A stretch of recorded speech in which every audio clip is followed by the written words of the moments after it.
കൃപായുഗവും യേശുക്രിസ്തുവിൻ്റെ രണ്ടാം വരവും എന്ന വിഷയത്തെ പഠനമാക്കിക്കൊണ്ട് 3-ാം വോളിയം VCD പഠനം തുടരുന്നു. നമ്മൾ 2-ാം വോളിയം വിഷയമാക്കിയത് ഈ കൃപായുഗത്തിൽ അഥവാ ഈ സഭായുഗ കാലയളവിൽ ക്രിസ്തു എപ്രകാരമായിരിക്കുന്നു, ക്രിസ്തുവിൻ്റെ മഹത്വം എത്രത്തോളം വലുതാണ് എന്ന വിഷയത്തെ വിശദീകരിക്കുകയായിരുന്നു. ഈ ചാർട്ടിൻ്റെ സഹായത്തോടുകൂടി നമുക്ക് വീണ്ടും വിഷയത്തിലേക്ക് വരാം. നേരത്തെ നമ്മൾ കണ്ട അതേ ചാർട്ടിൽ തന്നെ ചെറിയൊരു ആവർത്തനം ഇവിടെ ശ്രദ്ധിക്കൂ. ഈ സഭയുടെ ഉത്ഭവം എവിടെയാണ് എന്നുള്ളത് വേൾഡ് മാപ്പിൻ്റെ കേന്ദ്രഭാഗം നിങ്ങൾ വീണ്ടും ശ്രദ്ധിക്കുക. ആ കേന്ദ്രഭാഗം മെഡിറ്ററേനിയൻ സമുദ്രത്തോട് ചേർന്ന് കിടക്കുന്ന ഭാഗം ഇവിടെ വേർതിരിച്ച് കാണിക്കുന്നു. മെഡിറ്ററേനിയൻ സമുദ്രത്തിൻ്റെ വടക്ക് ഈജിയൻ കടലിനോട് ചേർന്ന് കിടക്കുന്ന കരിങ്കടൽ, ആ കരിങ്കടലിനും ഈജിയൻ കടലിനും മധ്യധരണിയാഴി കടലിനും ഇടയിൽ ഉപദ്വീപ് പോലെ കിടക്കുന്ന ഒരു സ്ഥലമാണ് ഏഷ്യ മൈനർ. ഈ ഏഷ്യ മൈനറിൽ അടുത്തടുത്തായി കിടക്കുന്ന 7 പട്ടണത്തിലെ അതിപ്രധാനപ്പെട്ട 7 സഭകളാണ് കൃപായുഗത്തെ പഠന വിഷയമാക്കിക്കൊണ്ട് നമ്മൾ ചിന്തിക്കുന്നത്. നമുക്ക് മടങ്ങി വരാം.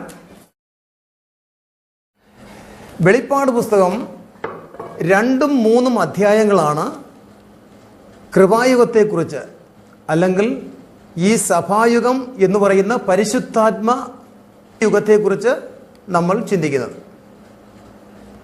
ഈ 2ഉം 3ഉം അധ്യായം എന്തിനെ കാണിക്കുന്നു, എന്താകുന്നു എന്നുള്ളത് 1-ാം അധ്യായത്തിൻ്റെ 20-ാം വാക്യത്തിൽ ക്രിസ്തു തന്നെ പറഞ്ഞിട്ടുണ്ട്. എൻ്റെ വലങ്കയിൽ കണ്ട 7 നക്ഷത്രത്തിൻ്റെ മർമ്മവും 7 പൊൻനിലവിളക്കിൻ്റെ വിവരവും എഴുതുക. 7 നക്ഷത്രം 7 സഭകളുടെ ദൂതന്മാരാകുന്നുവെന്നും 7 നിലവിളക്ക് 7 സഭകൾ ആകുന്നുവെന്നും സഭാനാഥനായ ക്രിസ്തു തന്നെ കൽപ്പിച്ചിരിക്കുന്നു. ഈ ചാർട്ടിൽ അതിപ്രകാരമാണ്. ക്രിസ്തുവിൻ്റെ ക്രൂശീകരണം കഴിഞ്ഞു, മരിച്ച ഇടയിൽ നിന്നും ഉയർത്തെഴുന്നേറ്റ് 40-ാം നാൾ സ്വർഗാരോഹണം ചെയ്തു. 50-ാം ദിവസം കൊടിയ മുഴക്കത്തോടുകൂടെ തൃത്വത്തിൽ മൂന്നവനായ പരിശുദ്ധാത്മാവ് എന്ന വാഗ്ദത്തത്തിൻ പരിശുദ്ധാത്മാവ് എന്ന കാര്യസ്ഥനെ ഭൂമിയുടെ മധ്യത്തിൽ മനുഷ്യരുടെ ഇടയിലേക്ക് അയച്ചു. സെഹ്യോൻ മാളിക മുറിയിൽ കൂടിയിരുന്ന 120 പേർ പരിശുദ്ധാത്മാവിൽ നിറയപ്പെട്ടവരായി ആദ്യം യെരുശലേമിലും പിന്നെ യഹൂദ്യയിലും ശമരിയിലും പിന്നെ ഭൂമിയുടെ അറ്റത്തോളവും കർത്താവിൻ്റെ സാക്ഷികളായി തീർന്നു. മാർക്കോസ് എഴുതിയ സുവിശേഷം 16-ാം അധ്യായത്തിൽ ശിഷ്യഗണങ്ങളോട് അരുളി ചെയ്തതിന് പ്രകാരം നിങ്ങൾ ലോകത്തിലൊക്കെയും പോയി സകല സൃഷ്ടികളോടും സുവിശേഷം അറിയിപ്പേൻ.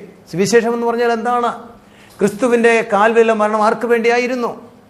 എന്നാൽ സകല ഭൂതല മാനവരാശിയുടെയും പാപങ്ങൾക്ക് പാപപരിഹാരം വരുത്തിയ ശേഷം അവൻ മരിച്ചവിടെ നിന്ന് ഉയർത്തെഴുന്നേറ്റ് സ്വർഗാരോഹണം ചെയ്തു വന്നും സ്വർഗത്തിൽ പോയവനായ ക്രിസ്തുവിനെ നിങ്ങൾ കണ്ടതുപോലെ അവൻ ഭൂമിയിലേക്ക് വീണ്ടും സഹസ്രാബ്ദ വാഴ്ചയ്ക്കായി വരുമെന്നുമുള്ളതായ സന്ദേശം ക്രിസ്തു അറിയിച്ചുറപ്പിച്ചു. അതിനു മുമ്പ് ഭൂമിയിൽ സകല ജാതികളും ഭാഷക്കാരും വംശക്കാരും ക്രിസ്തുവിനെ ക്രിസ്തുവായി അംഗീകരിച്ച്, കർത്താവും ദൈവമായി അംഗീകരിച്ച് ക്രിസ്തുവിൽ കൂടെ നിത്യജീവനായി അവകാശികളായി തീരണം എന്നുള്ളതായ സദ്വർത്തമാനമാണ് കർത്താവ് ആദ്യം അറിയിക്കുന്നത്. നിങ്ങൾ ലോകത്തിലൊക്കെയും പോയി സകല സൃഷ്ടികളോടും സുവിശേഷം അറിയിപ്പീൻ. വിശ്വസിക്കുകയും സ്നാനമേൽക്കുകയും ചെയ്യുന്നവൻ രക്ഷിക്കപ്പെടും, വിശ്വസിക്കാത്തവൻ ശിക്ഷാവിധിയിലകപ്പെടും. അപ്പോൾ വിശ്വാസം, മാനസാന്തരം, സ്നാനം, പരിശുദ്ധാത്മാഭിഷേകം, ഉപദേശം കേൾക്കുക, കൂട്ടായ്മ ആചരിക്കുക എന്നീ വിവിധങ്ങളായ ഉപദേശങ്ങൾ ദൈവസഭയുടെ കാതലായ ഭാഗങ്ങളാണ്. അത് ക്രിസ്തു അറിയിച്ചതിന് പ്രകാരം തന്നെ യെരുശലേമിൽ പരിശുദ്ധാത്മാവിൻ്റെ നിറവിൽ ആരംഭിച്ച ക്രൈസ്തവ സഭയാണ് ആദ്യ സഭ. ആ സഭയുടെ പ്രത്യേകത എന്താണ്? ഒന്നാമത് പരിശുദ്ധാത്മാവിൻ്റെ ദിവ്യ അഭിഷേകം, ആ നിറവ് അവർക്ക് അനുഭവപ്പെട്ടു. മറ്റൊന്ന്, അതിന് പ്രത്യക്ഷ അടയാളമായി വിവിധ ഭാഷകളിൽ ദൈവത്തോട് വൻകാര്യങ്ങൾ വിളിച്ചു പറയുവാൻ തുടങ്ങി, പ്രവചിക്കുവാൻ തുടങ്ങി. അവർ ദർശനം കാണുവാൻ തുടങ്ങി, വെളിപ്പാടുകൾ കാണുന്ന വിളിച്ചു പറയുവാൻ തുടങ്ങി. രോഗികൾക്ക് സൗഖ്യം വരുത്തി, ഭൂതാത്മാക്കളെ പുറത്താക്കി, അത്ഭുതങ്ങൾ അടയാളങ്ങൾ നടത്തി. ഇത് അന്ന് പരിശുദ്ധാത്മാവ് നിറവിൽ അപ്പോസ്തലന്മാരും പിന്നത്തേതിൽ അപ്പോസ്തലന്മാരുടെ ഉപദേശം കൈക്കൊണ്ടുവരുമായവർ പ്രവർത്തിച്ചു തുടങ്ങിയതായ ആ പ്രവർത്തനം അന്നു മുതൽ ഇന്നയോളം തുടരുന്നു. ഇതുവരെ അത് മുടങ്ങിയിട്ടില്ല. ഇത് പരിശുദ്ധാത്മയുഗമാണ്. അതേക്കുറിച്ച് വേദപുസ്തകത്തിൽ പറഞ്ഞിരിക്കുന്നത് 7 പൊന്നില വിളക്ക് 7 സഭകളാകുന്നു. ഈ ദർശനം കിട്ടുന്ന AD 92-95 മുതലുള്ള ആ കാലയളവിലും 7 സഭകളല്ല, 770 ഇസ്രയേൽ മുതൽ അന്ത്യോക്യ, സിറിയൻ അന്ത്യോക്യ, ഫിസിത്തിൻ അന്ത്യോക്യ, ഏഷ്യ മൈനർ, അതിനപ്പുറം റോമ പട്ടണം വരെയും ഏകദേശം 2500 മൈലുകൾക്കപ്പുറം വരെ പെന്തക്കോസ്തിന്റെ അനുഭവത്തിന്റെ തീനാളങ്ങളായി ദൈവമക്കൾ നിറഞ്ഞിരുന്നു. ധാരാളം ദൈവസഭകൾ, കൂട്ടായ്മകൾ അവിടെ ഉടലെടുത്തു. എന്നാൽ ഇവിടെ 7 കൊണ്ട് പരിമിതപ്പെടുത്തുന്നത് എന്തുകൊണ്ടാണ്? എന്താണെന്നതിന്റെ അർത്ഥം? ചരിത്രകാരന്മാരായ വേദപണ്ഡിതന്മാരുടെ അഭിപ്രായം കൂടെ ഉൾക്കൊണ്ടുകൊണ്ട് ഞാൻ പറയട്ടെ. ഇവിടെ ഈ ചാർട്ടിൽ കണ്ടതുപോലെ ഭൂമിയുടെ മധ്യധരണിയാഴി എന്ന് പറയുന്നതായ ആ സമുദ്രത്തിന്റെ വടക്ക് ഈജിയൻ കടലിനോടും കിഴക്ക് വടക്കായി കിടക്കുന്ന കരിങ്കടലിനോടും ചേർന്ന് കിടക്കുന്ന ഭാഗമാണ് ഏഷ്യ മൈനർ. ഈ ഏഷ്യ മൈനറിന്റെ പ്രധാനപ്പെട്ട 7 പട്ടണങ്ങളാണ് Ephesus, Smyrna, Pergamos, തുയതൈര, Sardis, Philadelphia, ലവോദിക്ക എന്ന് പറയുന്നതായ പട്ടണങ്ങൾ. ആ പട്ടണങ്ങളുടെ പ്രധാന കവാടത്തിൽ സ്ഥിതി ചെയ്തിരുന്നായ 7 സഭകളാണ് യോഹന്നാൻ അപ്പോസ്തലന്റെ ചുമതലയിൽപ്പെട്ട സഭകൾ. ആ 7 സഭകളുടെയും ശ്രദ്ധയിൽ യോഹന്നാൻ അപ്പോസ്തലൻ ആവോളം അധ്വാനിച്ചു. ആ സമയത്ത് ധാരാളം പീഡകളും ഉണ്ടായി.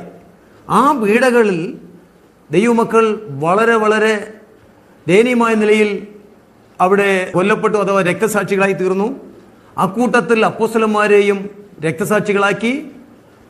അപ്പോസ്തലനായ യോഹന്നാനെയും കൊല്ലുവാൻ വേണ്ടി വളരെയധികം ശ്രമിച്ചു. പക്ഷേ സാധാരണ രീതിയിൽ മനുഷ്യർ കൊല്ലും പോലെ അതിൻ്റെ വഴികളിൽ കൂടെ കടത്തിവിട്ടിട്ടും അതിൽ മരണം കാണാത്ത യോഹന്നാൻ അവിടുത്തെ ഡൊമിഷ്യൻ ചക്രവർത്തിയുടെ കൽപ്പനയാൽ പത്മോസ് എന്ന ഈജിയൻ കടലിൻ്റെ നടുവിലേക്ക് അവരെ അയക്കുകയാണ്. അവിടെ വച്ച് താൻ കാണുന്ന ദർശനത്തിൽ സഭയുടെ തലയായ ക്രിസ്തു പറയുന്ന യോഹന്നാനെ, നീ നിന്റെ ശ്രദ്ധയിലുള്ള അധികാരപരിധിയിലുള്ള ഏഷ്യ മൈനറിന്റെ 7 സഭകളെക്കുറിച്ചുള്ള ചിന്താഭാരത്തിലാണ്. ആ സഭകളുടെ എന്ന് പറഞ്ഞാൽ സഭയിലെ വിശ്വാസികളുടെ ഭാവി എന്താണെന്ന് കൂടി ഞാൻ അറിയിക്കാം. നീ ബിഷപ്പായിരിക്കുന്ന സഭയുടെ അധ്യക്ഷനായിരിക്കുന്ന സഭയാണ് എഫെസോ സഭ. ആദ്യം എഫെസോ സഭയ്ക്ക് തന്നെ ദൂതെഴുതുക. അങ്ങനെ എഫെസോസ് തുടങ്ങി ഏഷ്യ മൈനറിലുള്ള 7 സഭകൾക്കും ദൂത് കൊടുക്കുക. മറ്റൊരു കാര്യം പറഞ്ഞാൽ ഈ 7 സഭകളും സ്വയം പര്യാപ്ത പ്രാദേശിക സഭകളാണ്. ആ ഓരോ സഭകൾക്കും ദൂത് കൊടുക്കുമ്പോൾ ഉപദേശമുണ്ട്, അതിൻ്റെ ആക്ഷേപമുണ്ട്, ബുദ്ധിപദേശമുണ്ട്. ഇത് അന്താത് കാലഘട്ടത്തിലുള്ള ആ സഭയ്ക്ക് വേണ്ടി മാത്രമല്ല, ആ സ്ഥല സഭയ്ക്ക് വേണ്ടി മാത്രമുള്ളതല്ല, അന്നു മുതൽ ഇന്ന് വരെയുമുള്ള ഭൂതലത്തിലെ സകല മാനവരാശിയുടെ എന്ന് പറഞ്ഞാൽ വിശ്വാസികളായ സകലർക്കുമുള്ളതായ ഉപദേശമായി കൈക്കൊള്ളണം എന്നാണ് അതിനകത്തെ ദൂതകൾ വായിക്കുമ്പോൾ നമുക്ക് മനസ്സിലാക്കുവാൻ കഴിയുന്നത്. യോഹന്നാനോട് പറയുമ്പോൾ ഏഷ്യ മൈനറിലെ 7 സഭകൾക്ക് ദൂതെഴുതുക. അപ്പോൾ ഈ പുസ്തകത്തിന് ഒരു പ്രത്യേകതയാണ് 7കളുടെ പുസ്തകം. ഉദാഹരണം വേണ്ടി നോക്കൂ. 7 ദൈവത്തിന് പൂർണ്ണസംഖ്യയാണ്, 6 മനുഷ്യന് പൂർണ്ണസംഖ്യയാണ്. 7 ദൈവത്തിന്റെ പൂർണ്ണസംഖ്യ ആയതുകൊണ്ടാകാം ദൈവത്തിന്റെ സകല ദിവ്യ പരിപാടികളുടെയും കാലക്കണക്കുകൾ, അതിന്റെ പ്രവർത്തനങ്ങൾ 7 ഏഴുകളായി വിഭജിച്ചിരിക്കുന്നു. ഇവിടെ കണ്ടോ 7 പൊന്നല വിളക്ക്. 7 പൊന്നല വിളക്കുടെ നടുവിൽ നിൽക്കുന്ന ക്രിസ്തുവിനെ ശ്രദ്ധിക്കൂ. വലങ്കരത്തിൽ 7 നക്ഷത്രം 7. പിന്നെ ഇപ്പുറത്തോട്ട് വരുമ്പോൾ വെളിപ്പാട് പുസ്തകം 6-ാം അധ്യായം മുതൽ തുടർന്ന് 22 വരെയുള്ള അധ്യായങ്ങൾ ശ്രദ്ധിക്കുമ്പോഴും പ്രധാന വിഷയങ്ങളെ 7 ഏഴുകളായിട്ട് അവിടെ വിഭജിച്ചിരിക്കുന്നതായി കാണാം. 6-ാം അധ്യായത്തിൽ 7 മുദ്രകളാൽ മുദ്രയിടപ്പെട്ടതായ ഒരു പുസ്തകം. പിന്നെ 8-ാം അധ്യായത്തിലേക്ക് വരുമ്പോൾ അവിടെ 7 കാഹളങ്ങളെ കുറിച്ചുള്ള ഒരു വിശദീകരണം. ഇവിടെ മഹാപീഡനം അവസാനിക്കുന്നതിനെ കുറിച്ച് പറയുമ്പോൾ 7 ക്രോധകലശങ്ങളെ കുറിച്ചുള്ളതായ വിശദീകരണം. വെളിപ്പാട് പുസ്തകം അധ്യായമായ 12-13 അധ്യായങ്ങൾ വരുമ്പോൾ തീ നിറമുള്ള ഉപായത്തോടുകൂടെ ചതിയോടുകൂടെ വരുന്നതായ ഒരു അഗ്നിസർപ്പം, 7 തലയുണ്ട്, 7 തലയോടുകൂടെ. വീണ്ടും ഇവിടെ 13-ാം അധ്യായത്തിൽ സിംഹത്തിൻ്റെ തലയോടുകൂടിയ 7 തലയുള്ള ഒരു മൃഗം. ഇവിടെ 17-ാം അധ്യായത്തിൽ മഹതിയാം ബാബിലോൺ എന്ന് പറയുന്ന ഒരു മൃഗത്തെക്കുറിച്ച് പറയുമ്പോൾ അവിടെയും 7 തലയുള്ളതായ ഒരു മൃഗത്തെക്കുറിച്ച് പറയുന്നു. ഇതല്ലാതെ തന്നെ മറ്റ് പല വിഷയങ്ങളും 7 ഏഴുകളായിട്ട് ഇതിനകത്ത് പഠന വിഷയമാക്കിയിട്ടുണ്ട്. 7 ദൂതന്മാർ ന്യായവിധിയുടെ 7 കാഹളമായി നിൽക്കുന്നു. അങ്ങനെ 7 ഏഴുകളായി ഇതിനകത്ത് വിഭജിച്ചിട്ടുണ്ട്. ഇവിടെ പറയുന്നതായ സഭകളെ കുറിച്ചുള്ളതായ വിവരണത്തിൽ ഒന്നാമതായി മനസ്സിലാക്കേണ്ടത് എഫെസോസ്, മുർന്ന, പെർഗമോസ്, ത്വയത്തൈര എന്ന് പറയുന്നതായ സഭകളെ കുറിച്ചുള്ള പഠനത്തിൽ 7 പൊന്നില വിളക്കുകളുടെ നടുവിലെ ക്രിസ്തു, ആ പൊന്നില വിളക്കുകളുടെ അർത്ഥം മറ്റൊരു രൂപത്തിൽ പ്രതീകാത്മക ചിത്രത്തിൽ ഇവിടെ കൊടുത്തിട്ടുണ്ട്. എഫെസോസ്, അവിടെ ആ ദൂതിൽ പറയുന്ന അർത്ഥത്തോട് കൂടിയതായ ഒരു ചിത്രമാണ് ഇവിടെ കൊടുത്തിരിക്കുന്നത്. സ്മുർന്ന, പെർഗമോസ്, തുയറ്റൈര, സർദീസ്, ഫിലദൽഫിയ, ലവോദിക്ക. എഫെസോസ് കാലയളവ് എന്ന് പറയുന്നത് അപ്പോസ്തലന്മാരുടെ പ്രവർത്തന കാലയളവാണ്. AD 70 മുതൽ 170 വരെയുമുള്ള കാലഘട്ടം. ആ കാലഘട്ടത്തിൻ്റെ പ്രത്യേകത ഒരു കൃപാവരത്തിലും കുറവില്ലാത്തവരായി ദൈവകൃപയുടെ നിറവിൽ, പരിശുദ്ധാത്മാവിൻ്റെ നിറവിൽ, പരിശുദ്ധാത്മാവിൻ്റെ ദിവ്യമായ സന്തോഷത്തിൽ മുഖപ്രസാദത്തോടുകൂടെ ജീവിച്ചതായ വിശ്വാസികൾ അപ്പോസ്തലന്മാർ. അവർക്കുള്ള സ്വത്തുകൾ സ്വന്തമൊന്നും ആരും കരുതാതെ, പാവപ്പെട്ടവന് അർഹരായിട്ടുള്ളവരുണ്ടെങ്കിൽ അവർക്ക് ഈ വസ്തുവകകൾ വിറ്റ് അപ്പോസ്തലന്മാരുടെ കാൽക്കൽ ആ ദ്രവ്യം കൊണ്ട് വിൽക്കുകയും ആ ദ്രവ്യം അർഹരായ വിശ്വാസികൾക്ക് പങ്കിട്ട് കൊടുക്കുകയും ചെയ്യുമായിരുന്നു. അക്കൂട്ടത്തിൽ ഓർമ്മയിൽ വരുന്ന ഒരു കാര്യം കേൾക്കുന്ന ഇവർക്ക് മനസ്സിലാക്കുവാൻ കഴിയുന്നത്, അനന്യാസും സബീറയും എന്ന് പറയുന്ന ഒരു വിശ്വാസി കുടുംബം അവർക്കുള്ള വസ്തുവകയിൽ ഒരു ഭാഗം വിറ്റു. ആ വിറ്റതിൻ്റെ കുറച്ച് ഭാഗം മറച്ചു വെച്ചിട്ട് ഒരു ഭാഗം കൊണ്ട് അപ്പോസ്തലന്മാരുടെ കാൽക്കൽ അല്ലെങ്കിൽ പത്രോസിന്റെ കാൽക്കൽ വെച്ചപ്പോൾ, സമർപ്പിച്ചപ്പോൾ, നല്ല കാര്യമാണ് ചെയ്തതെങ്കിലും ആ ചെയ്തതിൽ ഒരു വ്യാജം കാണിച്ചതുകൊണ്ട് പരിശുദ്ധാത്മാവിന് ഇഷ്ടം വന്നില്ല. അവരെ ബാലശിക്ഷയാകുന്ന മരണത്തിലേക്ക് മാറ്റി. അത് പ്രവർത്തനത്തിൻ്റെ ആദ്യ നാളുകളിലുള്ളതായ പവിത്രതയോടുകൂടെയുള്ളതായ ആരാധനയുടെയും ജീവിത നടപ്പിൻ്റെയും ഒരു ഭാഗമായി മനസ്സിലാക്കാം. എന്നാൽ അത് കുറച്ച് കഴിഞ്ഞപ്പോൾ എഫെസോസ് എന്ന ആ പേരിൻ്റെ അർത്ഥം തന്നെ പിന്മാറ്റ സഭ, അയഞ്ഞ സഭ, ലൂസായ സഭ എന്നാണ്. ദൈവകൃപയിൽ നിന്നും അന്യാധീനപ്പെട്ടു. കർത്താവിൻ്റെ വരവിനെക്കുറിച്ച് വിശ്വാസം അവർക്ക് നഷ്ടപ്പെട്ടു. അപ്പോസ്തലന്മാരെക്കുറിച്ച് അവിശ്വാസമുണ്ടായി. ദൈവമക്കളുമായി തമ്മിലായ സ്നേഹബന്ധത്തിന് മാറ്റം വന്നു. അങ്ങനെ ദൈവികമായ നടത്തിപ്പുകൾ, ദൈവികമായ ആരാധനകൾ, കൊടുക്കൽ വാങ്ങുകൾ, സമർപ്പണം, ഇതിനൊക്കെയും വലിയ മാറ്റം, അയവ് വന്നപ്പോൾ കർത്താവിന് ഹൃദയത്തിൽ ദുഃഖമുണ്ടായിട്ട് ആ കാലയളവിലുള്ള ആ സഭയോടെന്നതുപോലെ, വിശ്വാസികൾ എന്നതുപോലെ പറഞ്ഞത്, നിന്റെ ആദ്യ സ്നേഹം നീ വിട്ടുകളഞ്ഞു എന്നൊരു കുറ്റം ഞാൻ നിൽ കാണുന്നുണ്ട്. മാനസാന്തരപ്പെട്ട് മടങ്ങി വന്നില്ല എങ്കിൽ നിലവിളക്ക് ആ സ്ഥാനത്ത് നിന്ന് മാറ്റപ്പെടും. നിലവിളക്ക് എന്ന് പറഞ്ഞാൽ സഭയാണ്. സഭയെന്ന് പറയുമ്പോൾ ഒരു കാര്യം കൂടി എടുത്തു പറയാം. മൂലഭാഷയായ എബ്രായ ഭാഷയിൽ കഹാൽ എന്നാണ് സഭയ്ക്ക് പറയുന്നത്. അത് ഗ്രീക്ക് ഭാഷയിൽ എക്ലീഷ്യ എന്ന് പറയും. എക്ലീഷ്യ എന്ന് പറയുമ്പോൾ ഗ്രീക്ക് ഭാഷയിൽ മറ്റു പദം കൂടി ഉപയോഗിക്കപ്പെടുന്നു, സിനഗോഗ്. സിനഗോഗ് എന്ന് നമ്മളുടെ ഇടയിൽ പറയാറില്ല, പക്ഷേ യഹൂദന്മാരുടെ ഇടയിൽ പ്രാർത്ഥന കൂടിവരവുകൾക്ക് എവിടെയെല്ലാം അവർ സ്ഥലങ്ങൾ ക്രമീകരിച്ചിട്ടുണ്ടോ അതിന് സിനഗോഗ് എന്ന് പറയും. പഴയ സിനഗോഗുകൾ ധാരാളം ഇന്ന് മിഡിൽ ഈസ്റ്റുകൾ, പ്രത്യേകിച്ച് ഇസ്രായേൽ കേന്ദ്രീകരിച്ചുള്ളതായ പല സ്ഥലങ്ങൾ കാണുവാൻ കഴിയും. എന്താ എക്ലീഷ്യ എന്നതിന്റെ അർത്ഥം? ജാതികളിൽ നിന്നും ഭാഷയിൽ നിന്നും വംശത്തിൽ നിന്നും ഗോത്രത്തിൽ നിന്നുമായി ഈ കർത്താവായ യേശുവിനെ കർത്താവും ദൈവവുമായി അംഗീകരിച്ച് നിത്യതയ്ക്ക് വേണ്ടി ഒരുക്കപ്പെടുന്ന ദൈവത്തിൻ്റെ ഹൃദയപ്രകാരമായിട്ടുള്ള ഒരു കൂട്ടം, വിശുദ്ധന്മാരുടെ ഒരു കൂട്ടം എന്നാണ് അർത്ഥം. ആ വിശുദ്ധന്മാരുടെ കൂട്ടത്തെ മൂലഭാഷയായ ഗ്രീക്ക് പദത്തിൽ എക്ലീഷ്യ എന്ന് പറയുന്നുവെങ്കിൽ യേശു എന്ന മണവാളന്റെ മണവാട്ടിയുടെ പേരെന്ത്? എക്ലീഷ്യ. യേശു സിംഗിളറായിട്ട് മണവാളൻ എന്ന് പറഞ്ഞാൽ യേശുവിൻ്റെ ഭാര്യ പദം അലങ്കരിക്കേണ്ടതായ അവൻ്റെ മണവാട്ടിയായ ഉത്തമ കന്യകയായ ആ സഭയുടെ പേരാണ് എക്ലീഷ്യ. അപ്പോൾ യേശു എന്ന ആത്മമണവാളന്റെ മണവാട്ടിയുടെ പേരാണ് എക്ലീഷ്യ. ഇതിനാർക്കും വിരോധിക്കേണ്ട കാര്യമില്ല. അതിൻ്റെ അർത്ഥം മനസ്സിലാക്കി അത് ഫോളോ ചെയ്യേണ്ടത് ആവശ്യം. അപ്പോൾ AD 70 മുതൽ 170 വരെ തുടർന്ന കാലഘട്ടമാണ് എഫെസോസ് സഭാ കാലഘട്ടം. ചരിത്രപരമായി വേദപണ്ഡിതന്മാർ പറയുന്നതും പഠിപ്പിക്കുന്ന പ്രകാരമാണ്. അത് വിശ്വാസയോഗ്യമായും അംഗീകാരയോഗ്യമായും ധാരാളം ദൈവജനങ്ങൾ, ദൈവമക്കൾ, വേദപണ്ഡിതന്മാർ അനുകരിക്കുന്നു.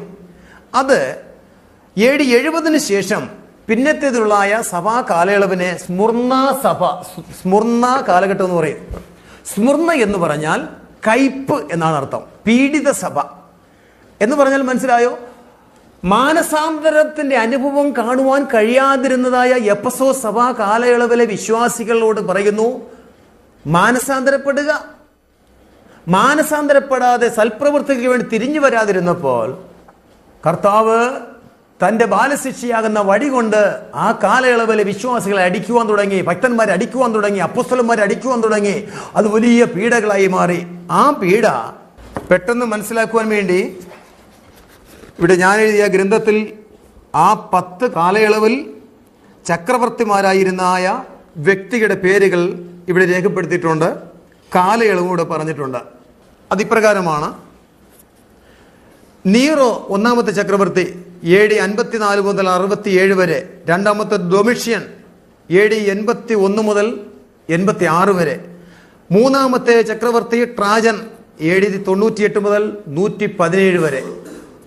നാലാമത്തെ അന്റോണിയസ് 117 മുതൽ 161 വരെ. അഞ്ചാമത്തവൻ സെവറസ് 195 മുതൽ 211 വരെ. ആറാമത്തത് മാക്സിമൻ എന്ന ചക്രവർത്തി AD 235 മുതൽ 238 വരെ. ഏഴാമത്തവൻ ഡിസ്യൂസ് എന്നാണ്, AD 249 മുതൽ 251 വരെ. എട്ടാമത്തെ ചക്രവർത്തി വലേറിയൻ AD 2054 മുതൽ 260 വരെ. ഒൻപതാമത്തെ ചക്രവർത്തി ഔറേലിയൻ എന്നാണ്, AD 270 മുതൽ 275 വരെയാണ് തൻ്റെ ഭരണ കാലഘട്ടം. പത്താമത്തവനാണ് ഡയോക്ലീഷ്യൻ, AD 2084 മുതൽ 305 വരെ. ഇത് എഫെസോസ് സഭ കഴിഞ്ഞ് സ്മുർണ സഭയുടെ കാലഘട്ടത്തിൽ ദൂത് പറയുമ്പോൾ ഇപ്രകാരമാണ് അവിടെ എഴുതിയിരിക്കുന്നത്: നീ സഹിപ്പാനുള്ളത് പേടിക്കേണ്ട, നിങ്ങളെ പരീക്ഷിക്കേണ്ടതിന് പിശാച് നിങ്ങളിൽ ചിലരെ തടവിലാക്കുവാൻ പോകുന്നു. 10 ദിവസം നിങ്ങൾക്ക് ഉപദ്രവമുണ്ടാകും. മരണപര്യന്തം വിശ്വസ്തനായിരിക്കുക, എന്നാൽ ഞാൻ ജീവകിരീടം നിനക്ക് തരും. അതായത് മരണത്തോളം, മരണമെന്ന അവസാന നിമിഷത്തോളം വിശ്വസ്തനായി രക്തസാക്ഷികളായി തീർന്ന ഒരു വലിയ കൂട്ടം ഭക്തന്മാരെ കുറിച്ചുള്ള ഒരു പ്രവചനാത്മാവിലൂടെ വെളിപ്പെടുത്തുകയാണ്. അത് 10 ദിവസമുള്ളത് 10 ദീർഘ ചക്രവർത്തിമാരുടെ ഭരണകാലഘട്ടത്തിൽ നിരന്തരമായി ഉണ്ടായ പീഡകളെ കുറിച്ചാണ് പറയുന്നതെന്ന് വിശ്വാസയോഗ്യമായ പഠിപ്പിക്കലുണ്ട്. അത് നമുക്ക് സ്വീകാര്യമാണ്. അടുത്തതായി മൂന്നാമത്തെ സഭ AD 312 മുതൽ 606 വരെയാണ് അതിൻ്റെ കാലഘട്ടം. ആ സഭയുടെ അഥവാ പെർഗമോസ് എന്ന പേരിൻ്റെ അർത്ഥം സ്വൈരണിയായ സഭയെന്ന. ഈ കാലഘട്ടത്തിലാണ് കുസ്തന്തീനോസ് ചക്രവർത്തി രംഗപ്രവേശനം ചെയ്യുന്നത്.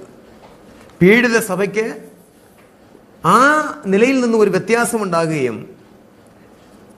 സാക്ഷാൽ ആത്മീയ ക്രൈസ്തവ സഭയെ ഒരു രാഷ്ട്ര മതം പോലെ, രാഷ്ട്രമത ഭാഗമാക്കി മാറ്റിയ ഒരു വ്യക്തിയാണ് കുസ്തന്തീനോസ് ചക്രവർത്തി.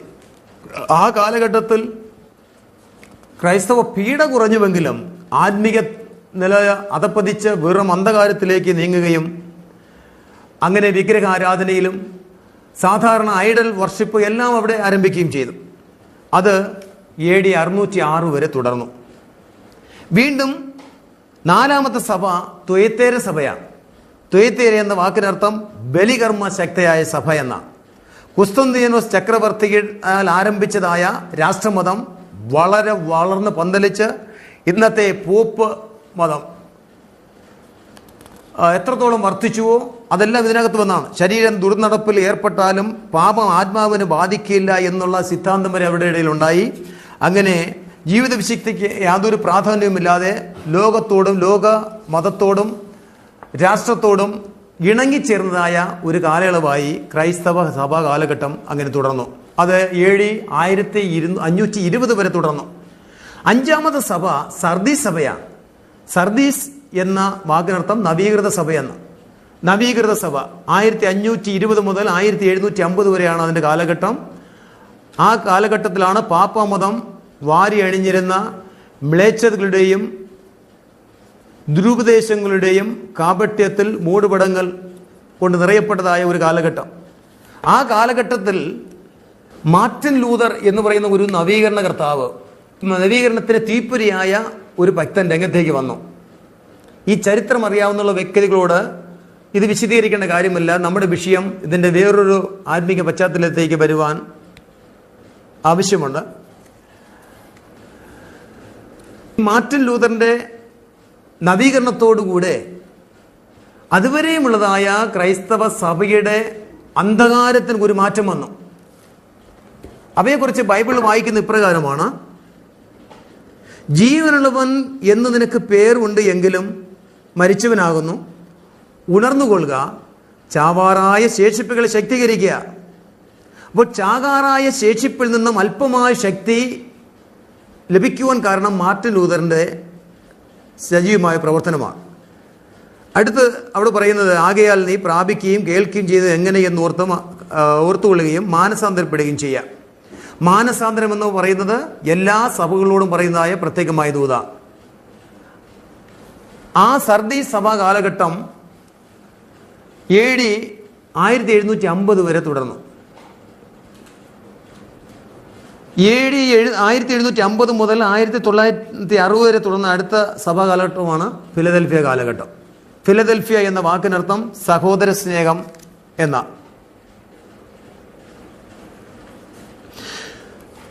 സഹോദര സ്നേഹം ഇവിടെ മാർട്ടിൻ ലൂതറിനാൽ ഉണ്ടായ നവീകരണ നിമിത്തം ലോകത്തിൽ അങ്ങിങ്ങായി ഉടലെടുത്തതായ ചെറിയ ചെറിയ സംഘടനകൾ, ക്രൈസ്തവ സഭാ സംഘടനകളുണ്ടായി. കുറച്ച് ആത്മീയമായ വെളിച്ചം കണ്ടു. ആ ആത്മീയമായ വെളിച്ചത്തോടുള്ള ബന്ധത്തിൽ ആ കാലയളവിൽ ഉണ്ടായ സഭകളോട് പറയുന്ന ദൂതായിട്ടാണ് ഇവിടെ ഈ ദൂത് നമുക്ക് എടുക്കേണ്ടത്. ആ സഭയെക്കുറിച്ച് ഒരു സ്നേഹബന്ധം, ഒരു ആത്മീയമായ സ്നേഹബന്ധം, നിലനിൽക്കുന്നതായ നല്ല നല്ല കാര്യങ്ങൾ അവരിൽ നിന്ന് കണ്ട കർത്താവ് ഇപ്രകാരം അവർക്ക് ദൂത് കൊടുക്കുന്നു: വിശുദ്ധനും സത്യവാനും ദാവീദിന് താക്കോലുള്ളവനുമായി, ആരും അടയ്ക്കാതെ വണ്ണം തുറക്കുകയും ആരും തുറക്കാതെ വണ്ണം അടയ്ക്കുകയും ചെയ്യുന്നവരാണ് ചെയ്യുന്നത്. അടയപ്പെട്ടതായ പല വിഷയങ്ങളും അവർക്ക് വേണ്ടി തുറക്കപ്പെട്ടതായ ഒരു സമയമാണ്. സുവിശേഷത്തിനായി അടയപ്പെട്ടതായ പല വാതിലുകളും അവർക്ക് വേണ്ടി തുറക്കപ്പെട്ടു. എല്ലാ നിലയിലും അനുഗ്രഹിക്കപ്പെട്ടതായ ഒരു സാഹചര്യത്തിലേക്ക് ആ കാലയളവിലെ ഭക്തന്മാർ കടന്നു വന്നു. അവരോട് പറയുന്നു, നിനക്കിത് ആരും അടയ്ക്കുവാൻ കഴിയാതെ വണ്ണം ഒരു വാതിൽ തുറന്നിരിക്കുക, സുവിശേഷീകരണത്തിന് വേണ്ടി തുറക്കപ്പെട്ട വാതിൽ. അങ്ങനെ ത്യാഗപരമായി സുവിശേഷത്താൽ കർത്താവിന് വേണ്ടി സാക്ഷ്യം വഹിച്ചതായ ഭക്തന്മാരുടെ ഒരു കാലയളവ് കൂടെയാണ് ഫിലദൽഫിയ കാലഘട്ടം 1750 മുതൽ 1906 വരെ. ആ സാഹചര്യം അല്പം കൂടെ കഴിഞ്ഞപ്പോൾ ലവോദിക്ക എന്ന സഭാ കാലഘട്ടത്തിലേക്ക് കടന്നു വന്നു. ലവോദിക്ക എന്ന ആ വാക്കിനർത്ഥം മന്നോഷ്ണ സഭ, അതുമല്ല ഇതുമല്ല എന്നർത്ഥം. ഫിലദൽഫിയ കാലയളവിൽ സുവിശേഷത്തിനായി വിശാലമായ വാതിലുകൾ തുറന്നുകൊടുത്ത കർത്താവ് ലവോദിക്ക സഭയിൽ വാതിലിന് പുറത്തുനിന്ന് മുട്ടുന്നതായ ഒരു ദർശനമാണ് ഇവിടെ പറഞ്ഞിരിക്കുന്നത്. നമുക്ക് അല്പം ഈ ഭാഗത്തു നിന്ന് ശ്രദ്ധിച്ചിട്ട് മുന്നോട്ട് പോകാം. AD 1906 മുതൽ ലവോദിക്ക സഭാ പീരീഡ് ആരംഭിക്കുന്നു. ഇത് വിദേശ രാജ്യങ്ങൾ, അമേരിക്ക, ആഫ്രിക്ക തുടങ്ങിയ, പിന്നെ അവിടെ നിന്ന് ഇന്ത്യയും അനേക രാജ്യങ്ങളിലേക്കും സുവിശേഷ വെളിച്ചം ചെന്നെത്തി വലിയ അനുഗ്രഹങ്ങൾ എന്ന് മനുഷ്യൻ പറയുന്ന ഭൗമികമായ നന്മകളുടെ വർധനവ് ഉണ്ടായി തുടങ്ങിയ ഒരു കാലഘട്ടം കൂടെയാണ്. ഒന്നുകൂടെ എടുത്തു പറഞ്ഞാൽ, നമ്മുടെ ഈ കാലയളവിൽ ഈ നാളുകളിലുള്ളതായ ദൈവജനത്തിൻ്റെ 3-4 തലമുറകൾക്കപ്പുറത്ത് നിന്നാണ് ഇന്നത്തെ ആത്മീയതയുടെ ശരിക്കുമുള്ള ഒരു ആരംഭം. ക്രൈസ്തവ സഭയുടെ ആരംഭം എന്നല്ല പറഞ്ഞത്. ക്രൈസ്തവ സഭയുടെ ആരംഭം AD 30 യെരുശലേമിൽ ആരംഭിച്ചു. യഥാർത്ഥമായ പെന്തക്കോസ്തിന്റെ തീനാളമായിട്ടുള്ള അനുഭവ സഭ. ആ സഭയുടെ വളർച്ച എന്ന് പറയുന്നത് വിവിധ നിലകളിൽ ഏറ്റക്കുറച്ചിലുണ്ടായി. എന്നാൽ ഈ 100 വർഷത്തിനിടയിലാണ് ഇന്ന് ലോകത്തിൽ കാണപ്പെടുന്ന രീതിയിലുള്ളതായ ആത്മീയമായ ഉയർച്ചകൾ, ആത്മീയമായ വർധനവ്, ആത്മീയമായ ദർശനങ്ങൾ, വെളിപ്പാടുകൾ, വീരപ്രവൃത്തികൾ, അത്ഭുതങ്ങളും അടയാളങ്ങളും യുവ സഹോദരന്മാരെയും യുവതികളെയും വൃദ്ധന്മാരെയും ഒക്കെ ദൈവം എഴുന്നേൽപ്പിച്ച് വലിയ ശക്തമായ പ്രവർത്തനം നടക്കുവാനിടയായി. പക്ഷെ ഒരു കാര്യമുണ്ട്, വെറും പട്ടിണിപ്പാവങ്ങളായി സ്വന്തം ഭവനത്തെയും ചുറ്റുപാടുകളെയും എല്ലാം വിട്ടെറിഞ്ഞ് കർത്താവിൻ്റെ വേലയ്ക്ക് വേണ്ടി വളരെ ത്യാഗപരമായി പ്രവർത്തിച്ചതായ ആ പിതാക്കന്മാരുടെ നാളുകൾ, ഇന്നേക്ക് 3-4 തലമുറകൾക്ക് മുമ്പുള്ള പിതാക്കന്മാരുടെ നാളുകൾ എന്ന് പറഞ്ഞാൽ ദിവസങ്ങൾ പട്ടിണി കിടന്ന്, രാത്രികൾ പട്ടിണി കിടന്ന്, മക്കളെ പട്ടിണിയോട് പച്ചവെള്ളം തന്നെ പ്രാർത്ഥിച്ച് അവർക്ക് മിഷ്ടാന്ന ഭോജനം പോലെ കൊടുത്ത് കഴിഞ്ഞതായ കാലഘട്ടത്തെക്കുറിച്ച് ഇന്നത്തെ ആളുകൾക്ക് അധികവും അറിയില്ല. എന്നാൽ അങ്ങനെ വളരെ ത്യാഗം സഹിച്ചും കഷ്ടം സഹിച്ചും പോയതായ പിതാക്കന്മാരെ ദൈവം മറന്നിട്ടില്ല. അതിനുവേണ്ടി ദൈവം അവരവരുടെ കുഞ്ഞുങ്ങളെ, അവരുടെ പിൻതലമുറക്കാരെ വിദ്യാഭ്യാസത്തിലും ഉയർച്ചയുടെ പടിമേഖലയിലേക്കും അയച്ചു. പല രാജ്യങ്ങളിൽ സാമ്പത്തികമായി ഉന്നത തലത്തിൽ അവരെ ഉയർത്തി. അനേകരുടെ ദൃഷ്ടിയിൽ നോക്കുവാനും കാണുവാനും പറയത്തക്കവണ്ണുള്ളതായ വലിയ വലിയ വൻപന്മാരായി തീർന്നു. സങ്കീർത്തനം 113 സങ്കീർത്തനത്തിൽ പ്രകാരം ഒരു വാചകം നമുക്ക് ഓർക്കുവാൻ കഴിയും. അവന് എളിയവനെ പൊടിയിൽ നിന്ന് എഴുന്നേൽപ്പിക്കുന്നു. എങ്ങനെ? ദൈവം, അത്യുന്നതനായ ദൈവം ഭൂമിയിലെ മനുഷ്യവാസികളെയൊക്കെ നോക്കുന്നു. ദൈവത്തിനെ അന്വേഷിക്കുന്ന ബുദ്ധിമാനുണ്ടോ എന്ന് കാണുവാൻ. ദൈവത്തെ അന്വേഷിക്കുന്ന ബുദ്ധിമാനെ പൊടിയിൽ നിന്ന് ഉയർത്തി, കുപ്പയിൽ നിന്ന് ഉയർത്തി ദേശത്തെ പ്രഭുക്കന്മാർക്ക് മീതെ പ്രഭുവാക്കി തീർക്കുവാൻ വരെ ദൈവത്തിന് മനസ്സലിവുണ്ട്. സത്യമായും ഈ തലമുറയിൽ ലോകവ്യാപകമായി ദൈവമക്കളുടെ ഇടയിൽ ദൈവമക്കളുടെ സന്തതി പരമ്പരകൾക്ക് പറയുവാനുള്ള ഒരു സാക്ഷ്യം, ദൈവം എന്നെ മാനിച്ചു, ദൈവം എന്നെ അനുഗ്രഹിച്ചു, ദൈവം എന്നെ ഉയർത്തി. സത്യം പറഞ്ഞാൽ അവരുടെ ആത്മീയത കൊണ്ട് ദൈവം ഉയർത്തിയതല്ല, പിതാക്കന്മാരുടെ തീവ്രമായ വിശ്വാസത്തെയും കട്ടതയുടെയും പട്ടിണിയുടെയും നാളുകളിൽ ദൈവവിശ്വാസത്തെ ഏറ്റവും മുതലായി കണ്ടുകൊണ്ട്, ദൈവകൃപയെ ഏറ്റവും മുതലായ ഒരു മാർഗമായി കണ്ടുകൊണ്ട് ദൈവഭക്തിയിൽ അവർ അവസാനിച്ചു. അവരുടെ ജീവിതം ദൈവത്തിന് സൗരഭ്യമായി തീർന്നു. ആ ഒറ്റ കാരണത്താൽ പിൻതലമുറക്കാർ അനാത്മികരായിരുന്നിട്ട് പോലും അനാത്മികരെ ഭൗമികമായി മാനിച്ചു എന്ന് പറയുന്നതിൽ ഒരു സത്യമുണ്ട്. ദൈവം ജാതിയിടയിൽ പരസ്യകോലമാക്കാതെ അവരെ മാനിച്ചു. ഇവിടെ ഈ ദർശനം നോക്കൂ. ലവോദിക്ക സഭയ്ക്ക്, അഥവാ ഈ കാലയളവിൽ ഈ 100 വർഷം പിന്നിട്ടതായ ഈ കാലയളവിലുള്ള വിശ്വാസികളോട്, ഭക്തന്മാരോട്, അപ്പോസ്തലന്മാരോട്, പ്രവാചകന്മാരോട്, സഭയിലെ ഇടയന്മാരായ പാസ്റ്റർമാരോട് എന്നതുപോലെ സംസാരിക്കുന്നത് എന്തെന്ന് നോക്കൂ. ഞാൻ നിന്റെ പ്രവൃത്തി അറിയുന്നു. 15-ാം വാക്യം വായിക്കാൻ തുടങ്ങുന്നു. നീ ഉഷ്ണവാനുമല്ല ശീതവാനുമല്ല, ശീതവാനോ ഉഷ്ണവാനോ ആയിരുന്നുവെങ്കിൽ കൊള്ളായിരുന്നു. ഇങ്ങനെ നീ ശീതവാനുമല്ല ഉഷ്ണവാനുമല്ല, ശീതവാനാകയാൽ നിന്നെ എൻ്റെ വായിൽ നിന്ന് ഉമിണ്ടുകളയും എന്ന് പറഞ്ഞാൽ, ഈ കാലയളവിൽ ഈ നാളുകളിൽ ദൈവജനത്തിൻ്റെ ആത്മീയത്തിൻ്റെ ഇടയിലുള്ളതായ കാപട്യത്തിൻ്റെ വക്രതകൾ കണ്ടുകൊണ്ട് ദൈവാത്മാവ് പറയുന്നു, അതുമല്ല ഇതുമല്ല, അതും ശരി ഇതും ശരി എന്ന് പറഞ്ഞ വക്രതയുടെ സ്വഭാവത്തിൻ്റെ രീതിയിൽ കൂടെ പോകുന്നതായ ഈ കാലഘട്ടത്തിലെ ആത്മീയരുടെ ഇടയിൽ കാണുന്ന ഭക്തന്മാർ യഥാർത്ഥ ഭക്തന്മാരല്ല, അവരുടെ ഇടയിൽ വഞ്ചനയും തട്ടിപ്പും ഉണ്ടെന്നുള്ള കാര്യം ഇവിടെ വ്യക്തമാക്കുകയാണ്. അടുത്ത് പറയുന്നു 17-ാം വാക്യം വളരെ സ്വീകാര്യമാണ്. ഞാൻ ധനവാൻ, സമ്പന്നനായിരിക്കുന്നു, എനിക്ക് ഒന്നിനും മുട്ടില്ല എന്ന് പറഞ്ഞുകൊണ്ട് നീ നിർഭാഗ്യനും അരിഷ്ടനും ദരിദ്രനും കുരുടനും നഗ്നനും എന്ന് അറിയാകിയാൽ നീ അപ്പോൾ അവിടെ പറഞ്ഞിരിക്കുന്ന വിഷയം, നിന്റെ സാക്ഷ്യം ഇതാണ്. പണ്ട് എങ്ങനെയായിരുന്നു എന്നുള്ളതല്ല, ഇന്ന് ഞാൻ ആരാണ്? ഞാൻ ധനവാനാണ്, ഞാൻ സമ്പന്നനാണ്, എനിക്ക് ഒന്നിനും മുട്ടില്ല. എന്നെയും എൻ്റെ കുടുംബത്തെയും എൻ്റെ പാരമ്പര്യത്തെയും അറിയാമോ എന്ന് പറഞ്ഞുകൊണ്ടും നമ്മുടെ സാഹചര്യത്തെ ഏറ്റവും വലിയ ഉയർച്ചയുടെ ഒരു അവസ്ഥയിലേക്ക് ചൂണ്ടിക്കാണിച്ചുകൊണ്ടും ദൈവികമായ വിഷയത്തെയും ദൈവികമായ നിത്യതയിലെ നിർണയത്തെക്കുറിച്ചുള്ള ദർശനം നഷ്ടപ്പെട്ടവരായി ഭൗമികമായ വിഷയത്തിന് മാത്രം പ്രാധാന്യം കൊടുത്തുകൊണ്ട് ഇന്ന് പലർക്കും അത് നമുക്ക് കാണുവാൻ കഴിയുന്നതായ ഒരു കാര്യം,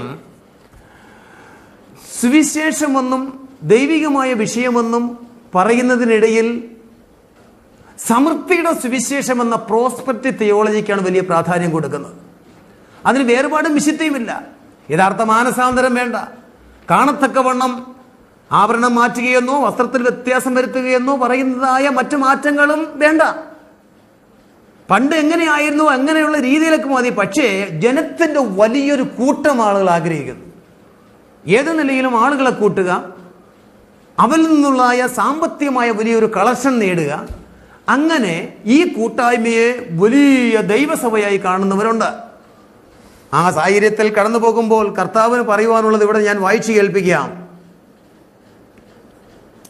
19-ാം വാക്യം, എനിക്ക് പ്രിയമുള്ളവരൊക്കെയും ഞാൻ ശാസിക്കുകയും ശിക്ഷിക്കുകയും ചെയ്യുന്നു. ആകയാൽ നീ ജാഗ്രതയുള്ളവനായിരിക്കുക, മാനസാന്തരപ്പെടുക. 2-ാം അധ്യായം 1-ാം വാക്യത്തിൽ വായിച്ചു തുടങ്ങിയ എഫെസോസ് സഭ കാലയളവ് മുതൽ 3-ാം അധ്യായം അവസാനിക്കുന്ന വാക്യം വരെയുമുള്ളതായ ദൂതുകൾക്കിടയിൽ 7 സഭകളോടും എന്ന് പറഞ്ഞാൽ 770 ലോകവ്യാപകമായിട്ടുള്ള സകല സഭകളോടും അന്നും ഇന്നും എന്നും സഭയുടെ തലയായ ക്രിസ്തുവിനും പരിശുദ്ധാത്മാവിനും പറയുവാനുള്ളതായ ഒരു കാര്യമാണ് ഇവിടെ വെളിപ്പെടുത്തിയിരിക്കുന്നത്. ആകയാൽ നീ ജാഗ്രതയുള്ളവനായിരിക്കുക, മാനസാന്തരപ്പെടുക. ഈ സഭകൾക്കകത്തുള്ള ഏറ്റവും പ്രധാനപ്പെട്ട ദൂതുകൾ എന്താണെന്നുള്ളത് പെട്ടെന്ന് മനസ്സിലാക്കുവാൻ കഴിയുന്ന കാര്യം. ആത്മാവ് സഭകളോട് പറയുന്നത് എന്തെന്ന് ചെവിയുള്ളവൻ കേൾക്കട്ടെ. അപ്പോൾ നമുക്ക് 2 കാതുണ്ടായിട്ടും ചെവിയുള്ളവൻ കേൾക്കട്ടെ എന്ന് പറഞ്ഞാൽ അർത്ഥം എന്താണ്? ദൈവികമായ സന്ദേശങ്ങളും ദൈവികമായ ആലോചനകളും ഭാവി പദ്ധതികളും നിലനിൽക്കുന്ന നിത്യതയെക്കുറിച്ചുള്ളതായ യഥാർത്ഥമായ ഒരു ആത്മീയ കാഴ്ചപ്പാട് ഉണ്ടാകട്ടെ. അത് കേട്ട് ഗ്രഹിക്കട്ടെ. അതിന് വേണ്ടി വേർപാടും വിശുദ്ധിയും ഉണ്ടാകട്ടെ എന്നുള്ള ദൂതാണ് ഇവിടെ പറയുന്നത്. ഇവിടെ പറയുന്നു, നീ ജാഗ്രതയുള്ളവനായിരിക്കുക, മാനസാന്തരപ്പെടുക. അപ്പോൾ മാനസാന്തരം ആർക്കൊക്കെയാണ് ആവശ്യം? ഈ മാനസാന്തരം ഇവിടെ ഇരുന്ന് ക്ലാസ് രൂപേണ പ്രഭാഷണം നടത്തുന്നത് എനിക്ക് ആവശ്യമാണ്, കേൾക്കുന്നത് നിങ്ങൾക്ക് ആവശ്യമാണ്. സകല ദൈവമക്കൾക്ക് മാനസാന്തരം ആവശ്യമാണ്. സകല അപ്പോസ്തലന്മാർക്ക് മാനസാന്തരം ആവശ്യമാണ്. സകല ഇടയന്മാർക്ക് മാനസാന്തരം ആവശ്യമാണ്. ഭൂതലത്തിൽ ദൈവഭക്തന്മാരെന്ന് പറയുന്ന സകലർക്കും മാനസാന്തരം ആവശ്യമാണ്. മാനസാന്തരം കള്ളുകുടിച്ച് നടക്കുന്ന, കഞ്ചാവടിച്ച് നടക്കുന്ന, ലോകത്തിൽ ഏറ്റവും അഴുക്കായി നടക്കുന്ന ഒരു വ്യക്തിക്കുള്ളത് മാത്രമായിട്ട് പറയാനുള്ളതല്ല. അത് പൊതുവായി ദൂതായി നമുക്ക് പറയാമെങ്കിലും പ്രിയമുള്ളവരെ, സഭ എന്ന് പറയുന്നത് എക്ലീഷിയാണ്. എക്ലീഷ്യ ദൈവത്തിന് വേണ്ടിയുള്ളവരാണ്. ദൈവത്തിന് വേണ്ടിയുള്ള ഈ സഭയോട് അഥവാ എക്ലീഷ്യയോട് പറയുന്നു, എക്ലീഷ്യയെ, സഭയെ, സഭ അംഗങ്ങളെ മാനസാന്തരപ്പെടുക. കർത്താവിന് ഇരുകരവും നീട്ടി സന്തോഷത്തോടുകൂടെ മകനെ മകളെ എന്ന് വിളിക്കാമെങ്കിലും അതിലുപരിയായി പറയുന്നു, മകനെ മകളെ, എക്ലീഷ്യയെ, നീ ജാഗ്രതയുള്ളവനായിരിക്കുക, മാനസാന്തരപ്പെടുക. കാരണം ഞാൻ വാതിൽക്കൽ നിന്ന് മുട്ടുന്നു. ഇതുവരെയും വാതിലിനകത്ത് നിന്നുകൊണ്ട്, റൂമിനകത്ത് നിന്നുകൊണ്ട്, സഭാഗോളിനകത്ത് നിന്നുകൊണ്ട്, സഭയ്ക്കകത്ത് നിന്നുകൊണ്ട് പലതും പ്രവർത്തിക്കുവാൻ കഴിവുള്ള മനസ്സുള്ളവനായ കർത്താവ് ഇപ്പോൾ സഭയ്ക്ക് പുറത്ത് നിന്ന് വാതിൽക്കൽ നിന്ന് മുട്ടുന്നു എന്ന് പറഞ്ഞാൽ ഇന്നത്തെ ജനത്തിന് ആത്മീകത അത്രത്തോളം അസ്തമിച്ചിട്ട് ഭൗമികമായ നന്മയുടെ വർധനവും അതിൻ്റെ പെരുപ്പവും ഉണ്ടായിട്ട് ദൈവത്തെയും ദൈവവിശ്വാസത്തെയും ചവറന്നുപോലെ കാണുന്നതായ കൂട്ടരോടാണ് പറയുന്നത്, നീ മാനസാന്തരപ്പെടുക. അപ്പോൾ ഈ ദൂത് കേൾക്കുന്നത് കൊണ്ട് ഒരു കാര്യത്തിന് ഗൗരവം മനസ്സിലാക്കണം. ദൈവം എപ്പോഴും തന്റെ ഭക്തന്മാരോട് നിത്യനാശത്തിൽ പോകാതിരിക്കുവാൻ വേണ്ടി കൽപ്പിക്കുന്നു, മാനസാന്തരപ്പെട്ട് മടങ്ങി വരിക. മാനസാന്തരപ്പെട്ട് ആദ്യ ഭാഗത്തേക്ക് മടങ്ങി വരിക, പ്രവൃത്തിയിലേക്ക് മടങ്ങി വരിക, ദൈവത്തിന് പ്രസാദമുള്ള പ്രവൃത്തികൾ ചെയ്യുക. അങ്ങനെ പറഞ്ഞിട്ട് അടുത്തതായി നമുക്ക് കാണുവാൻ കഴിയുന്നത്, ഞാൻ വാതിൽക്കൽ നിന്ന് മുട്ടുന്നു, ആരെങ്കിലും എൻ്റെ ശബ്ദം കേട്ട് വാതിൽ തുറന്നാൽ ഞാൻ അവൻ്റെ അടുക്കൽ ചെന്ന് അവനോടും അവൻ എന്നോടും കൂടെ അത്താഴം കഴിക്കും. അതായത് തുറക്കപ്പെടുന്ന ഒരു വാതിൽ.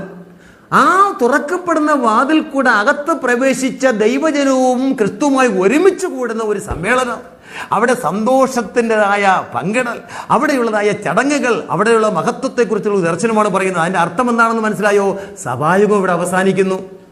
പരിശുദ്ധാത്മാവ് എപ്പോഴും മന്ത്രിച്ചുകൊണ്ടിരിക്കുന്ന, ഉപദേശിച്ചുകൊണ്ടിരിക്കുന്ന ഉപദേശത്തിൻ്റെ കാലയളവ് അവസാനിക്കാറായി.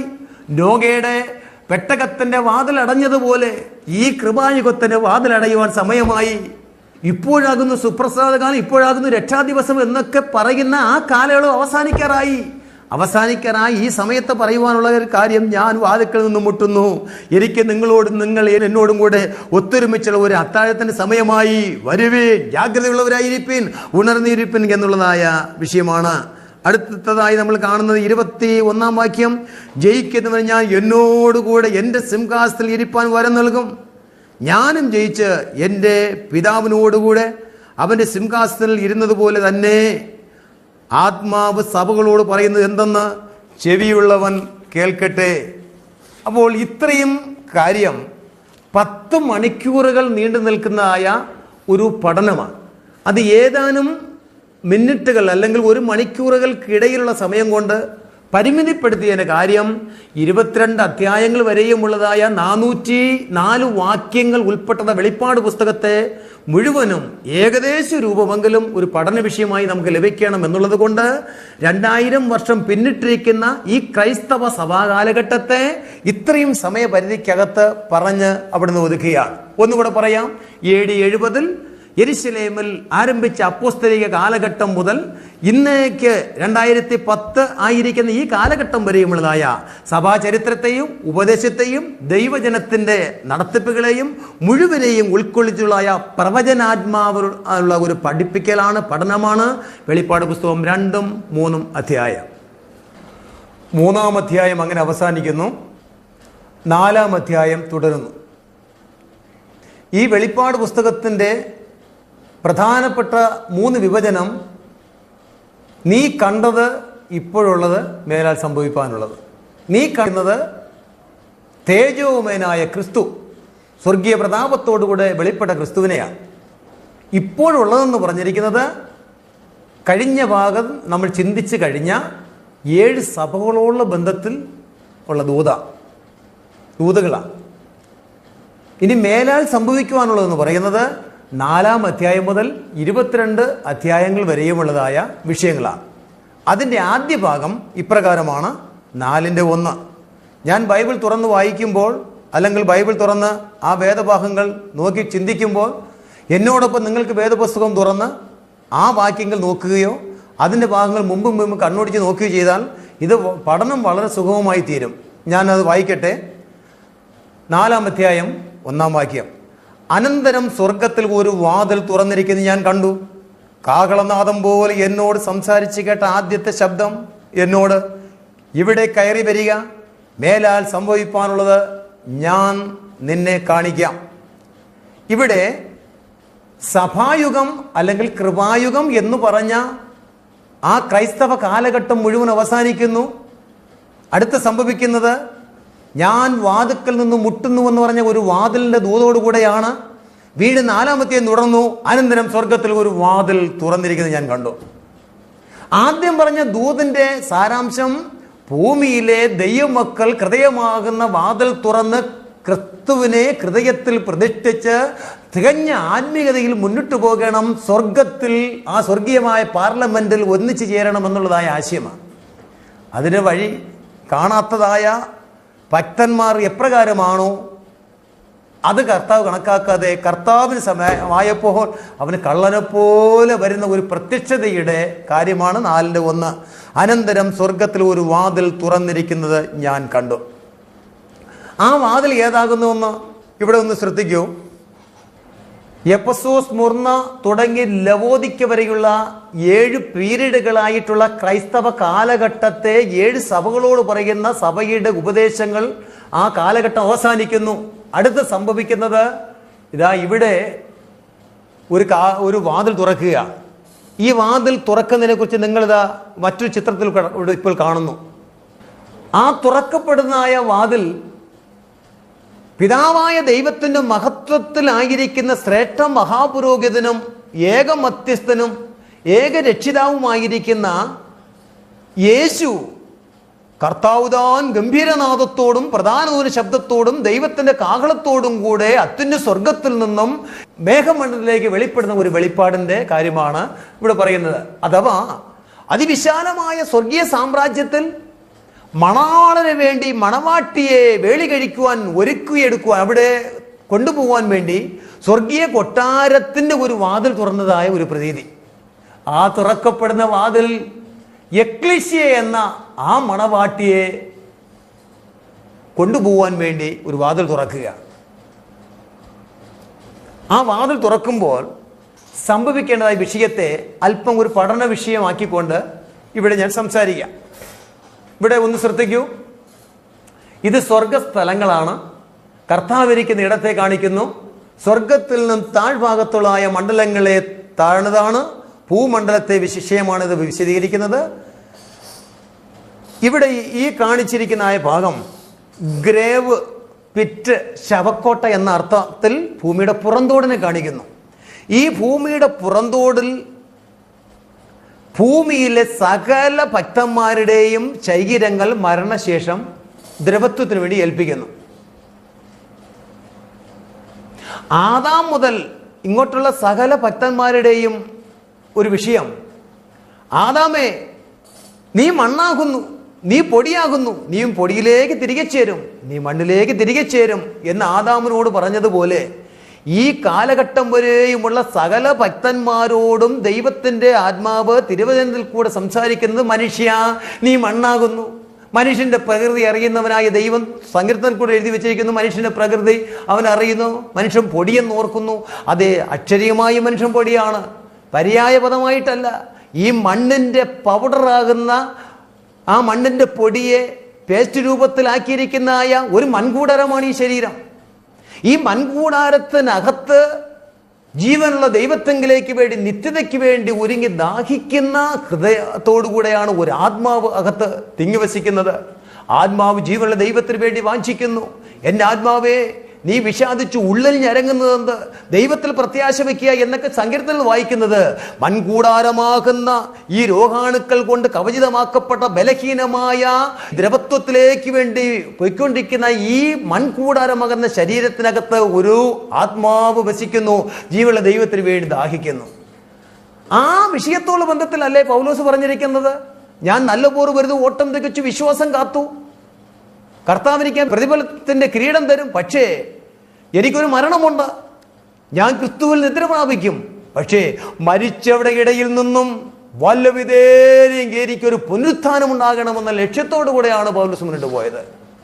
പൗലോസിന്റെ കാലഘട്ടത്തിലും കഴിഞ്ഞ കാലഘട്ടത്തിലും ഇന്ന് നമ്മളിടയിലും എന്തിനേറെ പറയുന്നു, നമ്മളിലും നിർബന്ധമായ ഒരു കാര്യം, നമ്മൾ ഇന്ന് ജീവിക്കുന്നു, നാളെ ജീവിക്കുമോ എന്ന് നമുക്കറിയില്ല. ഇന്നത്തെ കാര്യം, ഇന്നത്തെ പ്രവൃത്തികൾ നമുക്ക് ചെയ്യാൻ അറിയാമായിരിക്കും, നാളത്തെക്കുറിച്ച് ചിന്തയുണ്ടായിരിക്കും. പക്ഷേ നാളെ ജീവിക്കുമെന്നുള്ളതിന് എന്നാ ഗ്യാരണ്ടി? മനുഷ്യന്റെ സംവത്സരം 70 ആയാൽ 80, 70 80 എന്ന് പറയുന്നതായ കാലയളവിനുള്ളിൽ അവസാനിക്കുന്ന മനുഷ്യൻ, ഇതിന് 40 വയസ്സോ 30 വയസ്സോ 20 വയസ്സോ ജനിച്ചു കഴിഞ്ഞാൽ ഏത് സമയവും മരണം കാണപ്പെടുന്നതായ ഒരു സമയത്തെയാണ് മനുഷ്യൻ പ്രതീക്ഷിക്കുന്നത്. ഇതിനിടയിൽ പലതും ചെയ്യുന്നു. എന്നെ കേൾക്കുന്ന പ്രിയപ്പെട്ടവരെ, ഈ പഠനത്തിൽ കൂടെ ഒരു കാര്യം മനസ്സിലാക്കൂ.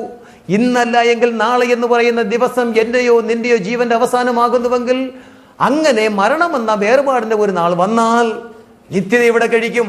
പൗലോസ് പറയുന്നു, എൻ്റെ ആത്മാവ് ഞാൻ വാഞ്ചിക്കുന്ന കർത്താവിന്റെ അടുക്കലേക്ക് കടന്നു പോകും, എൻ്റെ ശരീരം ഈ മണ്ണിൽ പൂഴിയിലേക്ക് ഏൽപ്പിക്കപ്പെടും. ഈ ചാർട്ട് നിങ്ങൾ ശ്രദ്ധിക്കൂ. പൂഴിയിലേക്ക് ഏൽപ്പിക്കപ്പെടുന്ന ഈ ശരീരം പൂഴി പണ്ടായിരുന്നത് പോലെ, മണ്ണ് പണ്ടായിരുന്നത് പോലെ പൊടിയോട് അമർന്നരിയും, അത് രൗത്വത്തിലേക്ക് അവസാനിക്കും. കർത്താവ് താൻ ഗംഭീരനാദം മുഴക്കുമ്പോൾ അന്ന് ജീവനുള്ളവനായി ഒരു തേജസ്കരണം പ്രാപിച്ച ശരീരത്തോടുകൂടെ ഞാൻ ഉയർത്തി നിൽക്കും. ഇവിടെ ഈ ചിത്രം നോക്കൂ. കർത്താവിന്റെ പ്രത്യക്ഷതയിൽ സംഭവിക്കുന്നത് ഇവിടെ 3 ഭാഷയിൽ ടൈറ്റിൽ കൊടുത്തിട്ടുണ്ട്. ലോകവ്യാപകമായി വളരെ പ്രശസ്തമായ ഒരു ചിത്രമാണ് ഇത്. 23 വർഷങ്ങൾക്ക് മുമ്പ് ഡിസൈൻ ചെയ്ത ഒരു ചിത്രമാണ്. ഈ ചിത്രം ആകപ്പാടെ നോക്കിയാൽ പെട്ടെന്ന് മനസ്സിലാക്കാൻ അല്പം ബുദ്ധിമുട്ടാകുന്നു എങ്കിലും ഇതൊരു പട്ടണത്തിന് പ്രതീതിയാണ്. ഇതിൻ്റെ താഴ്ഭാഗമൊന്ന് ശ്രദ്ധിക്കൂ. ഇവിടെ ഒരു ശവക്കോട്ട കാണാം.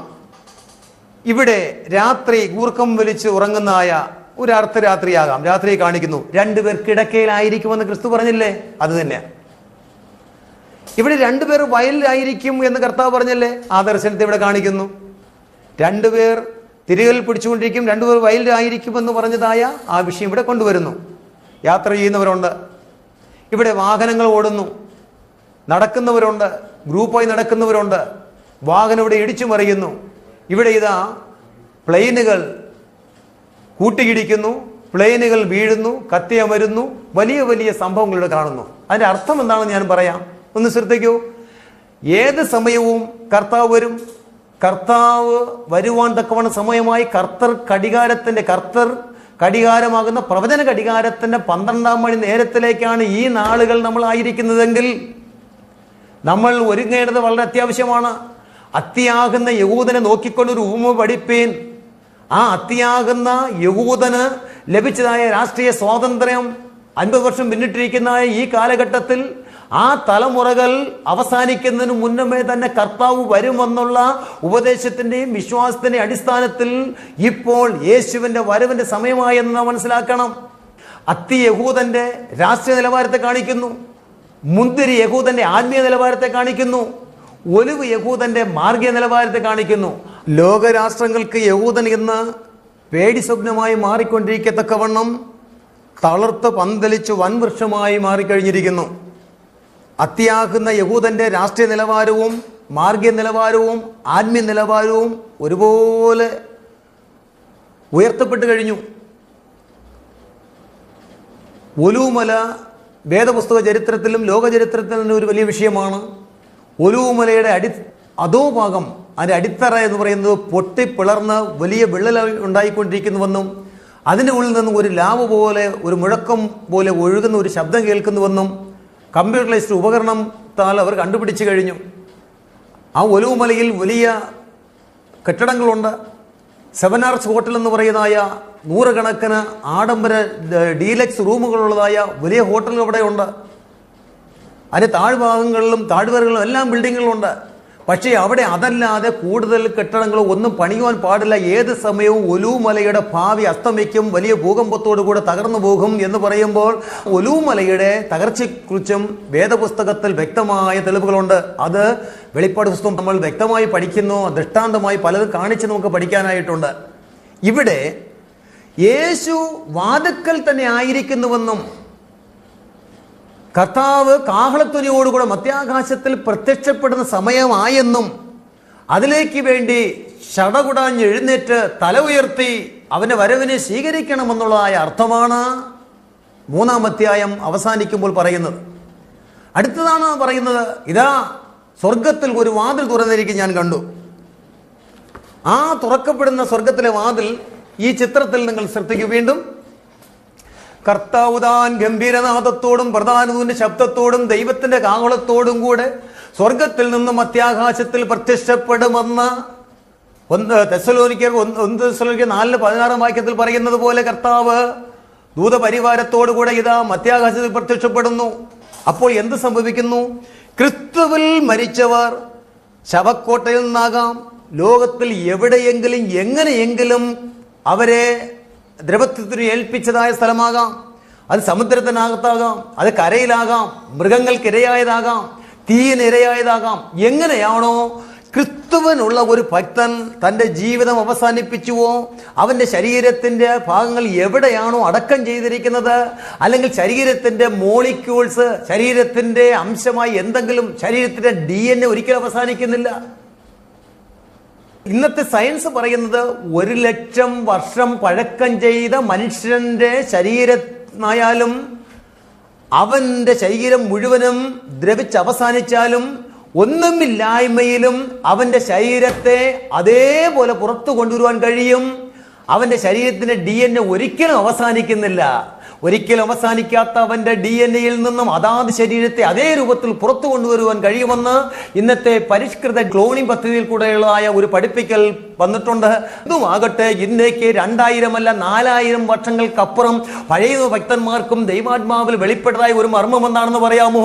അവർ ഏറ്റവും നല്ല ഒരു പുനരുത്ഥാനത്തെ പ്രതീക്ഷിച്ചുകൊണ്ട് ജീവിച്ചവരാണ്. പുനരുത്ഥാനം ദൈവജനത്തിന്റെ പ്രത്യാശയുടെ ഏറ്റവും മഹത്കരമായ കാര്യമാണ്. ഇവിടെ ഇതാ ക്രിസ്തുവിൽ നിദ്ര പ്രാപിച്ചവർ അവരവരുടെ ശരീരത്തിൽ നിന്നും ചടിചടാന്ന് ജീവനുള്ള ശരീരമായി പുറത്തേക്ക് വരുന്നു.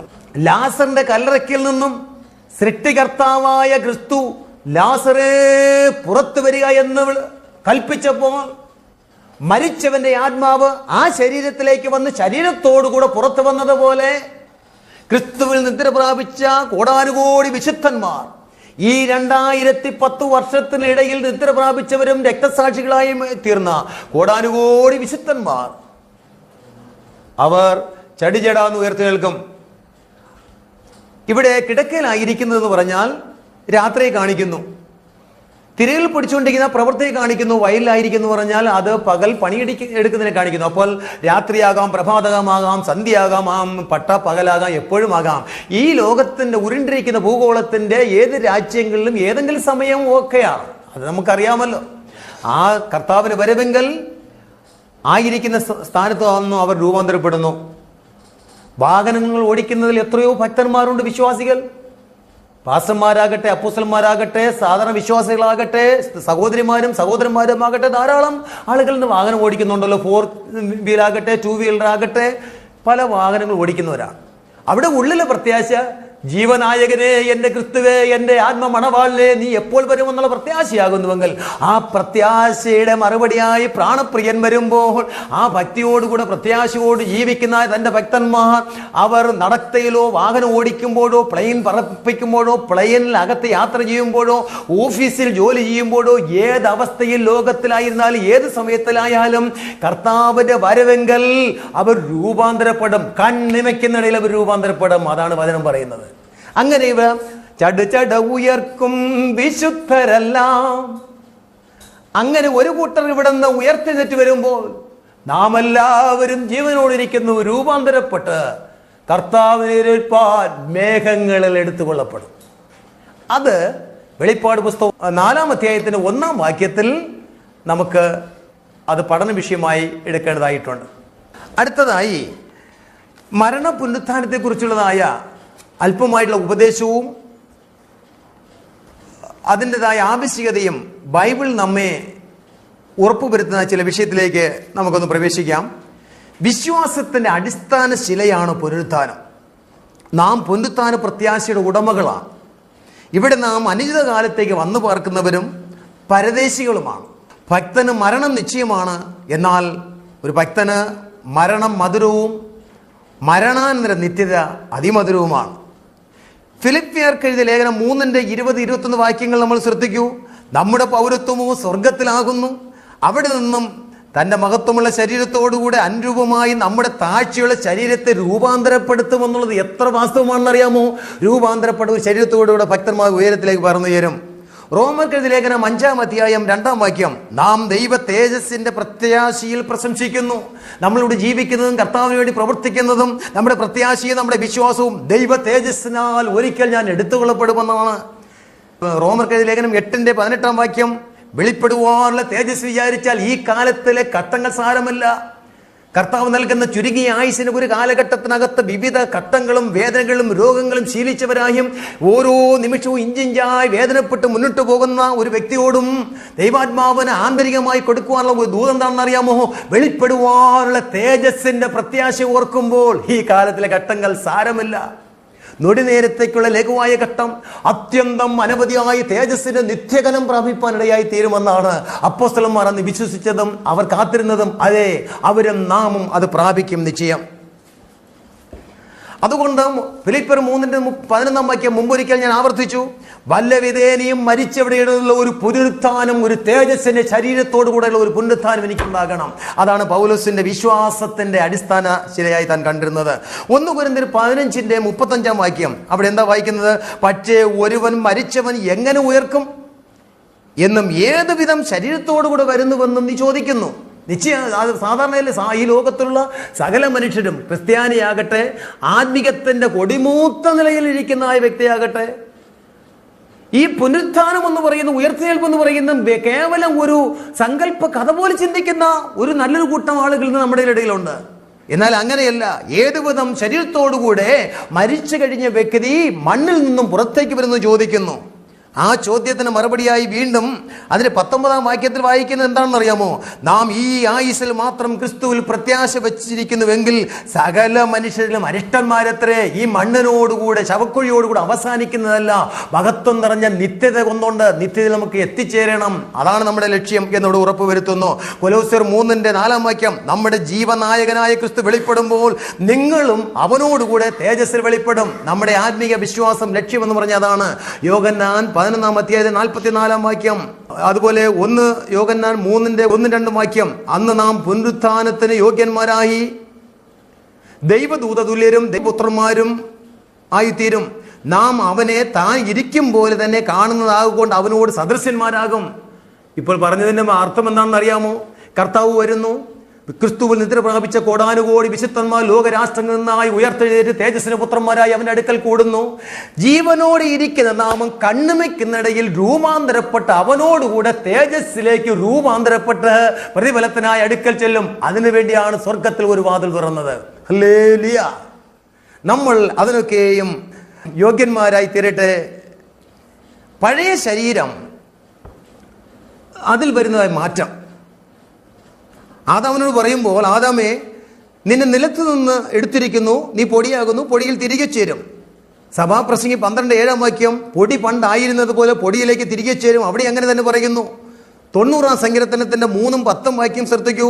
നീ മർത്യനെ പൊടിയിലേക്ക് മടങ്ങിച്ചേരുമാറാക്കുന്നു.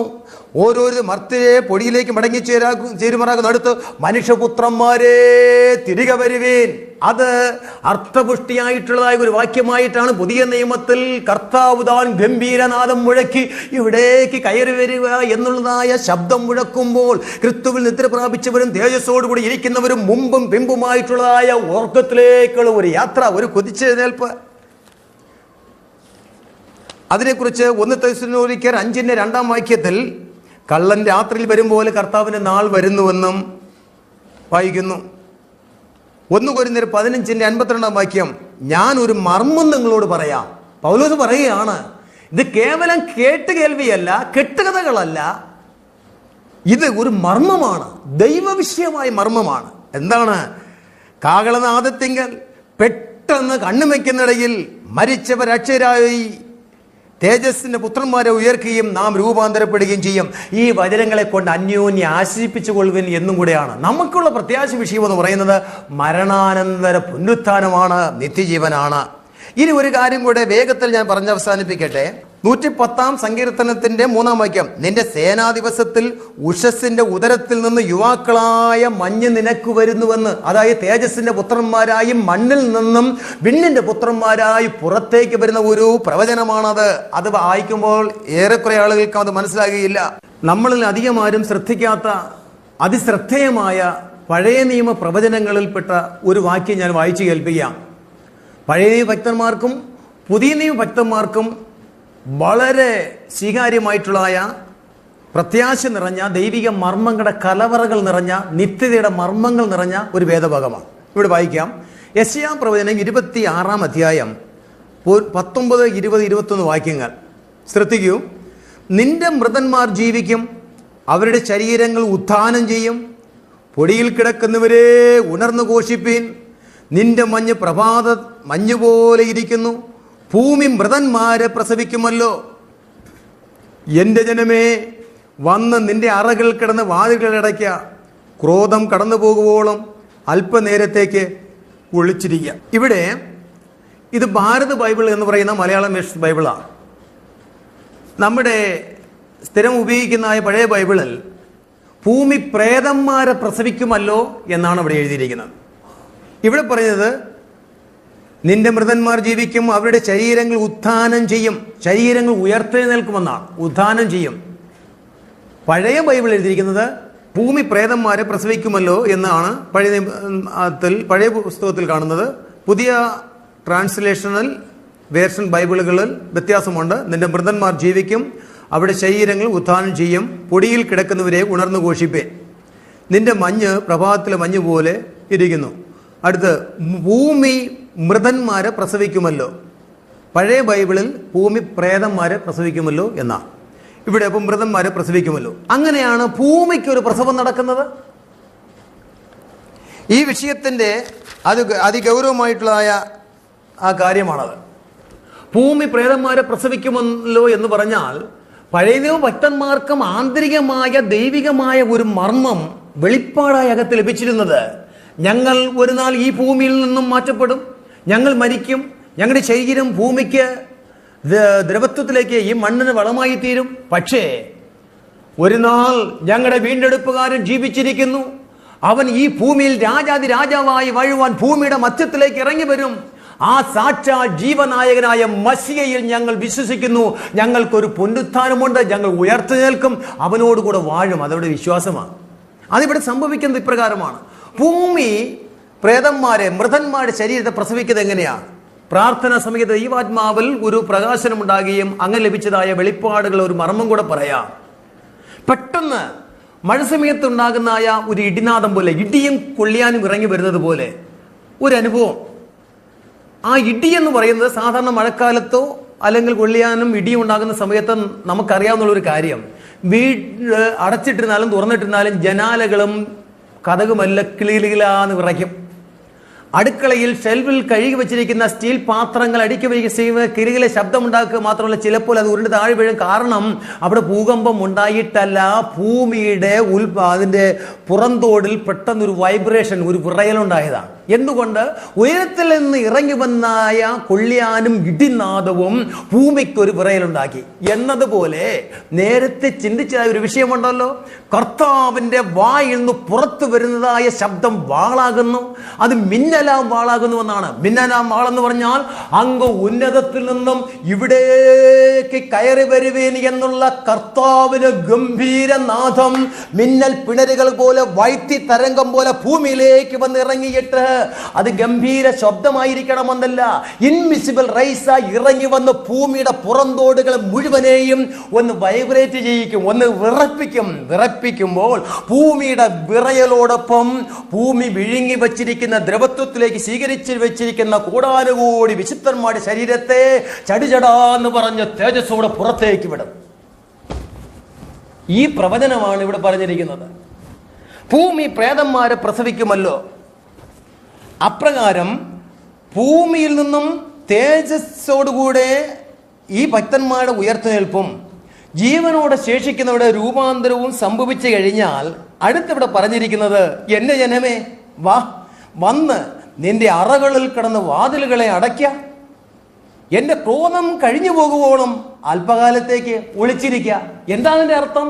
ഭൂമിയിലെ വിശുദ്ധന്മാരുടെ ഈ സമൂഹത്തെ സ്വർഗീയമായ സംരക്ഷണ മേഖലയിലേക്ക് പാർപ്പിച്ചതിന് ശേഷം, കർത്താവിരിക്കുന്ന ഇടത്തേക്ക് ഇവിടുന്ന് തട്ടിക്കൊണ്ടുപോയ ശേഷം, അവിടെ പ്രതിഫല വിവേചനത്തിനായി സ്വർഗസിംഹാസനം ചുറ്റും ഇവരെയെല്ലാം ഒരു സദ്യക്കുന്നത് പോലെ വിളിച്ചു കൂട്ടിയതിനു ശേഷം ദൈവത്തിന്റെ ഭീകരമായ ന്യായവിധിയുടെ കരം ഭൂമിയിലേക്ക് നീട്ടും. ദൈവത്തിന്റെ ന്യായവിധിയുടേതായ വാൾ ഭൂമിയിലേക്ക് നീട്ടും. ദൈവത്തിന്റെ ക്രോധകലശം ഭൂമിയിലേക്ക് ഒഴിക്കപ്പെടും. അതിനെയാണ് മഹോപദ്രവം അല്ലെങ്കിൽ മഹാപീഡനം എന്ന് പറയുന്നത്. അത് പ്രവചനത്തിൽ പറഞ്ഞിരിക്കുന്നത് എങ്ങനെ നിവൃത്തിയാകുന്നു എന്നുള്ളത് സുവിശേഷങ്ങൾ കൂടെയും ലേഖനങ്ങൾ കൂടെയും വിശേഷാൽ പുതിയ നിയമത്തിലെ ഏക പ്രവചന ഗ്രന്ഥമായിരിക്കുന്ന വെളിപ്പാട് പുസ്തകത്തിൽ കൂടെയും തുടർന്നുള്ള പഠനത്തിലേക്ക് നമുക്ക് വരാം. ഒരു കാര്യം ഞാൻ അതിവേഗത്തിൽ പറഞ്ഞിവിടെ അവസാനിപ്പിക്കാം. 4 മണിക്കൂർ തുടർമാനമായി ചിന്തിക്കേണ്ടതായ വലിയൊരു പഠന വിഷയം ഏതാനും മിനിറ്റുകൾ ഒരു ചെറിയ ടൈറ്റിൽ എന്നപോലെ പറഞ്ഞ് ഈ വിഷയത്തെ ഉപസംഹരിക്കുന്നു. കാരണം ഓരോ VCDയിലും അത്രയും ലിമിറ്റഡ് ടൈമിനകത്തെ ഇത് ഒതുക്കുവാൻ കഴിയുകയുള്ളൂ. ഇവിടെ 4-ാം അധ്യായത്തിൽ ഇവിടേക്ക് കയറി വരിക എന്ന കർത്തർ കാഹളമുണ്ടാകുന്നു. കർത്താവിന്റെ അടുക്കിലേക്ക് പറന്നു പോകുന്നു. അത് ഇവിടെ ശ്രദ്ധിക്കൂ. ഇവിടുത്തെ ശബ്ദമുണ്ടാകുന്നു. കർത്താവിന്റെ അടുക്കലായിരിക്കുന്ന വിശുദ്ധന്മാരുടെ ആത്മാക്കൾ നേരെ അവർ വന്ന് അവരുടെ ശരീരം എവിടെയാണോ ആ ശരീരത്തിൽ വന്ന് തേജസ്സിന്റെ പുത്രന്മാരായി ചടുചടാന്ന് ഉയർത്തി നിൽക്കുന്നു. ജീവനോടെ ശേഷിക്കുന്ന വിശുദ്ധന്മാർ അഥവാ സഭ, നമ്മൾ തേജസ്സിന്റെ പുത്രന്മാരായി രൂപാന്തരപ്പെട്ട് അവരെ എതിരേൽക്കുന്നു. ഈ മരിച്ചവരുടെ ഉയർത്തെഴുന്നേൽപ്പും ജീവനോടെ ഇരിക്കുന്നവരുടെ രൂപാന്തരവുമാണ് ദൈവസഭയുടെ അടിസ്ഥാന മർമ്മം. അതാണ് പുനരുത്ഥാനത്തിന്റെ മർമ്മം എന്ന് പറയുന്നത്. അങ്ങനെയുള്ളതായ ഒരു നാളാണ് നമ്മുടെ പ്രത്യാശ ദിവസം. അതിലേക്ക് വേണ്ടി നാം ഒരുക്കിയിരിക്കുക. ഇനി അടുത്തൊരു കാര്യമുണ്ട്. സ്വർഗത്തിലേക്ക് എടുത്തുകൊള്ളപ്പെട്ടാൽ അതുകൂടെ അവസാനിച്ചോ? ഇല്ല. അവിടെ കടന്നു പോകുമ്പോൾ കാണുന്ന കാഴ്ച 4-ാം അധ്യായത്തിന്റെ താഴ്ന്ന ഭാഗത്ത് 2-3 വാക്യങ്ങൾ വായിക്കുന്നു. ഇവിടെ കയറി വരിക, നമ്മൾ സ്വർഗത്തിലേക്ക് കയറി ചെന്നു. ഉടനെ ഞാൻ ആത്മവിശനായി സ്വർഗത്തിൽ ഒരു സിംഹാസനം വെച്ചിരിക്കുന്നതും സിംഹാസനത്തിൽ ഒരുവൻ ഇരിക്കുന്നതും കണ്ടു. സ്വർഗസ്ഥലങ്ങൾ എല്ലാ വിശദീകരണവും ചിത്രത്തിൽ കൂടെ ഇവിടെ വെളിപ്പെടുത്തിയിട്ടില്ല എങ്കിലും സ്വർഗത്തിൽ പോയപ്പോൾ പിതാവായ ദൈവം അവിടെ സിംഹാസനത്തിൽ ഇരിക്കുന്നു. പിന്നെ ഉടനെ ഞാൻ സ്വർഗത്തിൽ ഒരു സിംഹാസനം വെച്ചിരിക്കുന്നത് സിംഹാസനത്തിൽ ഒരുവൻ ഇരിക്കുന്നതും കണ്ടു. സിംഹാസനത്തിൽ ഒരുവൻ ഇരിക്കുകയാണ്. അവൻ കാഴ്ചയ്ക്ക് സൂര്യകാന്തത്തോടും പത്മരാഗത്തോടും സദൃശൻ എന്ന് പറഞ്ഞ് കാണുന്നു. എന്താണ് സൂര്യകാന്തം എന്ന് പറഞ്ഞ അത്യുച്ചല വെണ്മ പരത്തുന്നായ വെണ്മയാണ്. പ്രകാശത്തിന്റെ മേൽ പ്രകാശം, തേജസ്സിന്മേൽ തേജസ് എന്നുള്ള അർത്ഥത്തിലാണ് സൂര്യകാന്തത്തിന്റെ പ്രകാശം. വെണ്മയാണ്. അത് പത്മരാഗം എന്ന് പറഞ്ഞാൽ ചുവന്ന രശ്മിയാണ്. മഞ്ഞയും ഓറഞ്ച് ചുവപ്പും വെള്ളയും സമ്മിശ്രമായ സ്വർഗീയ ചൈതന്യത്തിന് പ്രത്യേകമായ ഒരു വെണ്മയാണത് കാണിക്കുന്നത്. അപ്പോൾ വെണ്മയും ചുവപ്പും ഇടകലർന്ന പ്രകാശത്തോടു കൂടിയ ഒരുവൻ ഇതാ സിംഹാസനിരിക്കുന്നു. ആരാണെന്നറിയാമോ? ഈ മുഴു പ്രപഞ്ചത്തിന്റെ ഈ സൃഷ്ടികർത്താവായ ദൈവമാണ് സിംഹാസനിരിക്കുന്നത്. അത് പിതാവായ ദൈവവും പുത്രനായ ക്രിസ്തുവും കാഴ്ചയ്ക്ക് ഒരുപോലെയാണ്. അവിടെ ഇതാ 10,000 അതിശ്രേഷ്ഠനായ കർത്താവ് സിംഹാസനത്തിൽ ഇരിക്കുന്നു. കാഴ്ചയ്ക്ക് മരതകത്തോട് സദൃശ്യമായ ഒരു പച്ചവല്ല് സിംഹാസനത്തിന് ചുറ്റുമുണ്ട്. പിന്നെ ദൂതസംഘങ്ങളെയും 24 മൂപ്പന്മാരുടെയും പിന്നെ 1000-1000-ആയും 10,000-10,000-ആയി സിംഹാസന ചുറ്റും നിൽക്കുന്ന സേവകാത്മാക്കളായ ദൂതന്മാരെയും ഇവരുടെ നടുവിൽ മറ്റു പല കെരൂബുകൾ, സേറാബുകൾ, സേവകാത്മാക്കളാകുന്ന ദൂതന്മാർ, അവരുടെയും നടുവിൽ മധ്യഭാഗത്തായി ക്രിസ്തു പിതാവിന്റെ അടുക്കൽ തേജസ്സിന്റെ പുത്രനായി കണ്ടാൽ 1-ാം അധ്യായത്തിൽ 13-ാം വാക്യം മുതൽ വിവരിച്ചതുപോലെ തേജോമനായ ക്രിസ്തു ആയിരിക്കുന്നു. അവന്റെ മുഖപ്രസാദത്തിൽ മഹാസന്തോഷത്തോട് അവന്റെ സഭ എക്ലീഷ്യ ആയിരിക്കുന്നു. എക്ലീഷ്യ കോടാനുകോടി ഭക്തന്മാരുടെ സംഘമാണ്. ആ സംഘം അവിടെ ഏലിയാവുണ്ട്, മോശയുണ്ട്, ദാവീദുണ്ട്, അപ്പോസ്തലനായ പൗലോസുണ്ട്, യോഹന്നാനുണ്ട്, രക്തസാക്ഷികളായിട്ടുള്ളവരുണ്ട്, ക്രിസ്തു നിദ്ര പ്രാപിച്ചിട്ടുള്ളവരും ഇന്ന് നമ്മെപ്പോലെ ജീവനോടെ ശേഷിക്കുന്നവരായ ഒരു വലിയ കൂട്ടം ആളുകൾ തേജസ്കരണം പ്രാപിച്ചവരായി അവന്റെ സിംഹാസനം ചുറ്റും തേജസ്സിന്റെ വസ്ത്രമാകുന്ന നിലയങ്കി ധരിച്ചുകൊണ്ട് വീണ്ടെടുപ്പിന് അർത്ഥമാകുന്ന പൊൻകിരീടം ചൂടിക്കൊണ്ട് പ്രതിഫലത്തിനായി നിൽക്കുന്നു. ആ പ്രതിഫലത്തിനായി നിൽക്കുന്ന നിൽപ്പോടുകൂടെ 4-ാം അധ്യായത്തിലെ പഠനം തുടരുന്നു. അങ്ങനെ 4-5 അധ്യായത്തിൽ സ്വർഗത്തിൽ അവർക്കുള്ള മാന്യമായ പ്രതിഫലം വാങ്ങുന്നതായ നാളുകൾ, പ്രതിഫലം അങ്ങനെ 7 വർഷം തുടർന്നു. 7 വർഷം പ്രതിഫലവുമായി കർത്താവുമായി ഒരുമിച്ചായിരിക്കുമ്പോൾ ആ 7 വർഷം ഭൂമിയിൽ ലോകത്തിൽ ഇന്ന് വരെ ഈ സംഭവിച്ചിട്ടില്ലാത്തതും ഇനി മേലാൽ സംഭവിക്കാത്തതുമായ വലിയ ഘട്ടം ഉണ്ടാകും. അതാണ് മഹോപദ്രവം, അല്ലെങ്കിൽ മഹാപീഡനം, അതുമല്ലെങ്കിൽ യാക്കോബിന്റെ ഘട്ടകാലം, അതുമല്ലെങ്കിൽ ദ ഗ്രേറ്റ് ട്രിബുലേഷൻ പീരീഡ് എന്ന് പറയുന്നതായ ആ നാളുകൾ ആരംഭിക്കും. ആ വിഷയം നമുക്ക് 4-ാം വോളിയം VCDയിൽ മഹോപദ്രവം എന്ന ടൈറ്റിലോടുകൂടെ പഠനം തുടരുന്നു. ഇവിടുത്തെ ഈ പ്രത്യാശ മർമ്മത്തോടുകൂടെ ഈ പഠനം ഇവിടെ ഉപസംഹരിക്കുന്നു. എങ്കിലും ഒരു വിഷയം കൂടെ ഞാൻ വേഗത്തിൽ പറഞ്ഞു വിടട്ടെ. അവിടെ എത്തുമ്പോൾ കർത്താവിന്റെ സന്നിധിയിൽ മാന്യമായ പ്രതിഫലം ലഭിക്കും. 1 ജീവകിരീടം, ക്രൗൺ ഓഫ് ലൈഫ്. അത് യാക്കോബിന്റെ ലേഖനം 1:12, വെളിപ്പാട് 12:10 തുടങ്ങിയതായ പല റെഫറൻസുകൾ നമുക്കുണ്ട്. അത് ദൈവഭക്തന്മാർ പ്രാപിക്കുന്ന കിരീടങ്ങളിൽ, അവകാശങ്ങളിൽ, പദവികൾ ഒന്നാണ്. 2 പ്രശംസാ കിരീടം, ക്രൗൺ ഓഫ് റിജോയ്സിംഗ്. 3 വാടാത്ത കിരീടം, ദ ക്രൗൺ ഓഫ് ഇൻപെരിഷബിൾ. 4 നീതിയുടെ കിരീടം, ദ ക്രൗൺ ഓഫ് റൈച്ചസ്നെസ്. 5 തേജസ്സിന് വാടാത്ത കിരീടം, ദ ക്രൗൺ ഓഫ് ഗ്ലോറി.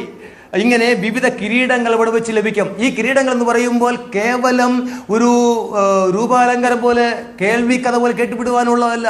ഞാൻ ഒരു മർമ്മം പറയാം. ഇന്ന് ഈ ഭൂമിയിൽ ഡിഫൻസ് മേഖലകളിൽ, ആർമിയിലോ നേവിയിലോ എയർഫോഴ്സിലോ എവിടെയെങ്കിലും ഈ ഭൂമിയിൽ ഒരു രാജ്യത്തെ സേവിക്കുന്നതായ ആ സൈനികർ, അവന്റെ ഡ്യൂട്ടി സമയം വീരമൃത്യു വരിച്ചാൽ എന്താ സംഭവിക്കുന്ന അറിയാമോ? ഗവൺമെന്റിന്റെ ആ പൂർണ്ണ ബഹുമതിയോടുകൂടെ ആ ശരീരത്തെ, ശവശരീരത്തെ പേടകത്തിൽ പ്ലെയിനിൽ കയറ്റി അതാത് സ്ഥലത്തെത്തുകയും ഗവൺമെന്റിന്റെ പൂർണ്ണ ഉത്തരവോടും ചെലവോടും കൂടെ ബഹുമാന പുരസ്സരം ആ ശരീരത്തെ സംസ്കരിക്കുകയും ചെയ്യുന്നു. തീർന്നില്ല, ആ വ്യക്തിയുടെ ഭാര്യയ്ക്കോ, ഭാര്യയില്ലെങ്കിൽ പിതാവിനോ, പിതാവില്ലെങ്കിൽ ഭാര്യയില്ലെങ്കിൽ മക്കളോ, ആരെങ്കിലും ഏറ്റവും അടുത്ത ബന്ധുവായിട്ടുണ്ടെങ്കിൽ എന്താ സംഭവിക്കുന്ന അറിയാമോ? അവർ ഈ ചടങ്ങെല്ലാം മരണത്തോടുകൂടി ഇതെല്ലാം അവസാനിച്ചിട്ട് മടങ്ങിപ്പോവുകയല്ല.